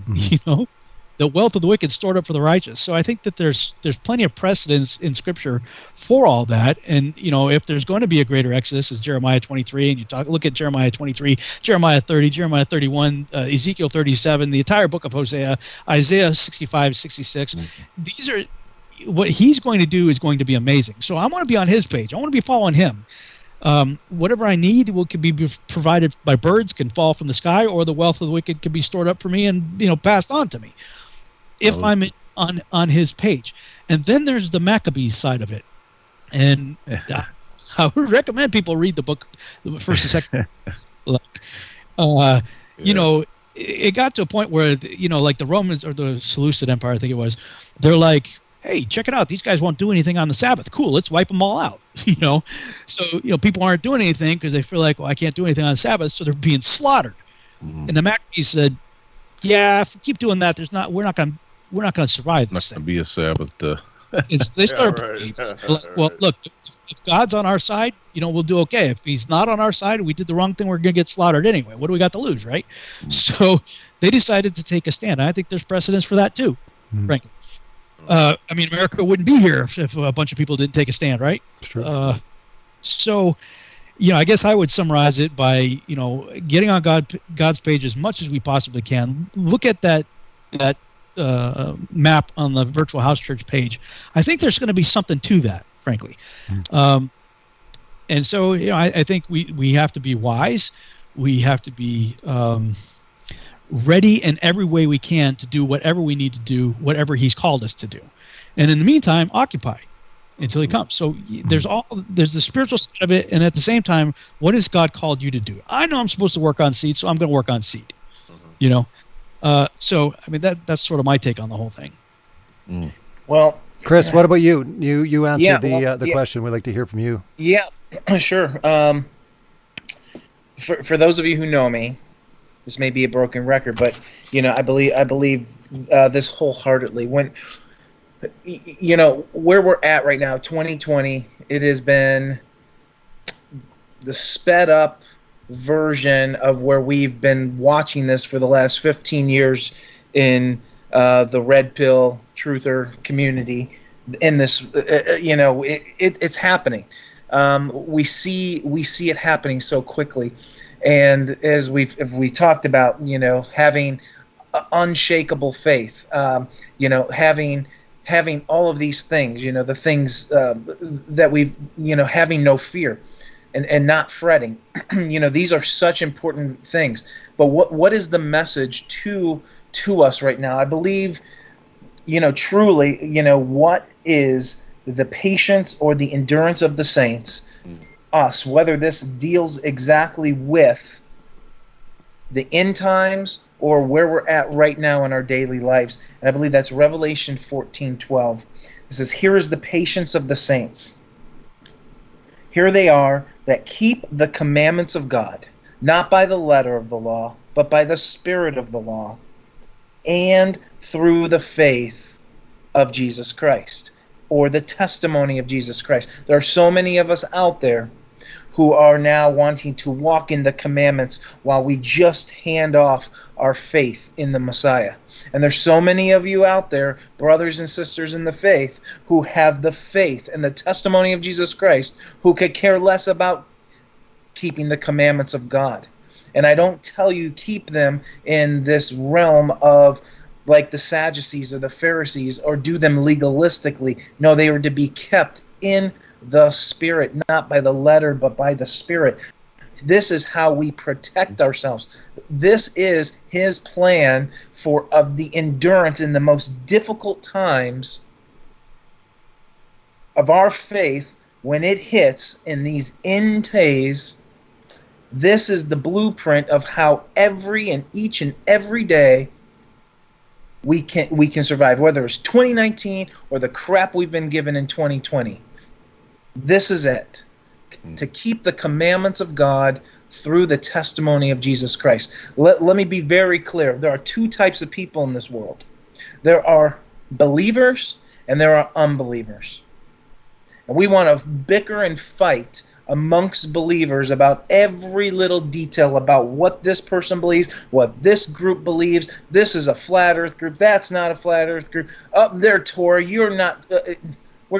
you're a Jesus, you're Yeshua, you're Yahushua. Well, what is wrong with you, right? Back and forth, fighting, right? There are two people in this world. There are his people, and there are those lost people. There is the lost, there are the found. And guess what our job is to do? Our job and what we have been granted is to reach this world, to go take on this world. Mm-hmm. Not just to take down their systems, but to reach them. This great commission. And then what are we called to do? We are called to go make disciples. George Moss is not with us this year with the virtual Take on the World. We've been playing some of his music. He has a campaign out right now for Oxen discipleship program, and it's Change Starts With Me. That's where the change starts. It starts right with you. If you want to make a change in this world, it starts with you, and it starts with you as men of your home to clean up your home. Just like we saw with in the Josh Peck's presentation. If 68% of Christian men are involved in heavy porn addiction, which is directly related to child trafficking, which is 1-in-1 correlation, as we've seen, and he's allowed you to not be ignorant any longer within that topic. Mm-hmm. And if you secretly are watching that and not trying to get help, or you're secretly not fighting these things, you are just as guilty and blood on your hand as those that are practicing these things within there. And Christian men, as we know, that we saw in Janet Miller's presentation regarding addiction this morning, showed us that these hotels have come out and said during Christian conferences, their pay-per-view for pornography is at the all-time high when Christian conferences roll through their hotels. We are not keeping Revelation 14:12. This is the patience of the saints. If we keep the commandments of God through the testimony of Jesus Christ. Look, we have Liberty University, Jerry Falwell Jr. just having to step down because he was allowing the pool boy to have sex with his wife while he watched. He is leading a group of people, our young people, our people, Because we're talking, there's only two types. There are believers and there's unbelievers. And he is walking them down a path to this is what is acceptable. This will become the norm. This is how, David Arthur told me. This is what David Arthur told me. David Arthur told me when he was a prostitute having sex with men, it was most of the time they were straight men that were having him pay sex. It was 90%. And out of that, a high majority would be considered Christian men. And he said the number of pastors of churches paying for sex from him, we are failing. And this is a wake-up call. I encourage you guys to go back and watch Ian Chadwick's wake-up call. This is our opportunity, our chance to truly go take on this world. But if we are ineffective as people because we won't do the simple things, which are, and not legalistically, this is to be done in the Spirit, where we walk and keep His commandments, not 5 things, not hey, we just add it keeping feast days Torah and wearing tzitzits, and come to this Torah club. No, that it is keeping these things. And there's an aspect to all of those things that so many people want to just say, no, that's not for us, and throw that out. Yeah. This moment right now is our chance and our time as a people. We're no longer ignorant. We know what it is. It's simple. If we keep the commandments of God through the testimony of Jesus Christ, of what He did on that cross for us, that is what will infect and change the world, whether it be on a large scale or just in our homes and in our lives of our children. This is my challenge for you, and I'm sorry I'm a broken record, but this is how we as people, as His chosen people who are in covenant with Him, can actually go take on this world and reach this world for Him. Amen. Amen. Amen. Well, with that said, we're going to be wrapping up the show. We will be starting the Take on the World Saturday replay about 10 minutes after this broadcast. So if you missed some sessions, you're tuning in from different parts of the world, check it out. The entire conference will be playing here in about 10 minutes for day 4. That's Saturday. And we've got tomorrow starting at, would you say 8 a.m. Eastern Standard Time, Chris? 8 a.m. Eastern Standard Time. Be there. There'll be worship in the morning and a lot of great presentations kicking it off. Gary Arbaugh's got a fantastic end times presentation to kick off the day, and it ends with PD in walking in step with the Spirit.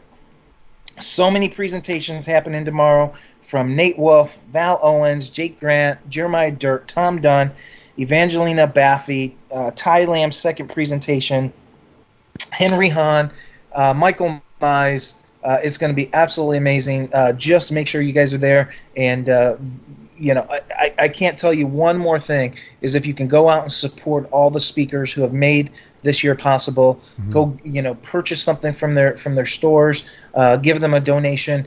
This is how they continue to do what they're doing. We're okay. We're fine. Don't ask how you can support Take on the World. How you can support Take on the World is by supporting our speakers. And so hopefully you guys will go out there and do that and go thank them. If you've enjoyed their presentation, send them an email, send them a Facebook message, tell them what it meant to them, because sometimes, just like in the case of Rob, just those kind words get them through another day of doing it again. Mm-hmm. And there's a bonus evening that's been set up now for Monday that you've added now to Take on the World, so that would be 6 days in total. And I believe that is it Rob Skiba that will be closing out? Yep, Monday? Rob Skiba will be closing out Monday night. He starts at 8:40 roughly. We've got Disputed Lands that night. Tony Stover and Nathan Reynolds with a brand new exclusive presentation as well. So Monday's going to be absolutely awesome. And that starts at 5 p.m. Eastern Standard Time on Eastern Monday. Time, right here, Celebrate Truth. Go nowhere. And so excited. Thank you guys for everything you've done, and thanks for getting on the call tonight. Yeah, it was great having everyone here, and thanks so much for tuning in. This was a real special panel show, Take on the World 20, episode 78. It was great to have Pastor Nate Wolf back in the house. And Chris had worked pretty hard to say, you got to be part of it. You got to come back. Dave's been super busy with work and lots of different things on his plate, but just a real pleasure to have you back, Nate. It's been a while, and it's fun being in the seat again at Celebrate Truth. So really appreciate Chris taking the hosting position tonight. It's kind of nice to sit back and just answer the questions, and really appreciate everyone out there that tune in to Celebrate Truth. Make sure you subscribe, hit the notification bell icon, and you won't be you'll be always updated about every video. 8 a.m. sharp Eastern Standard Time tomorrow.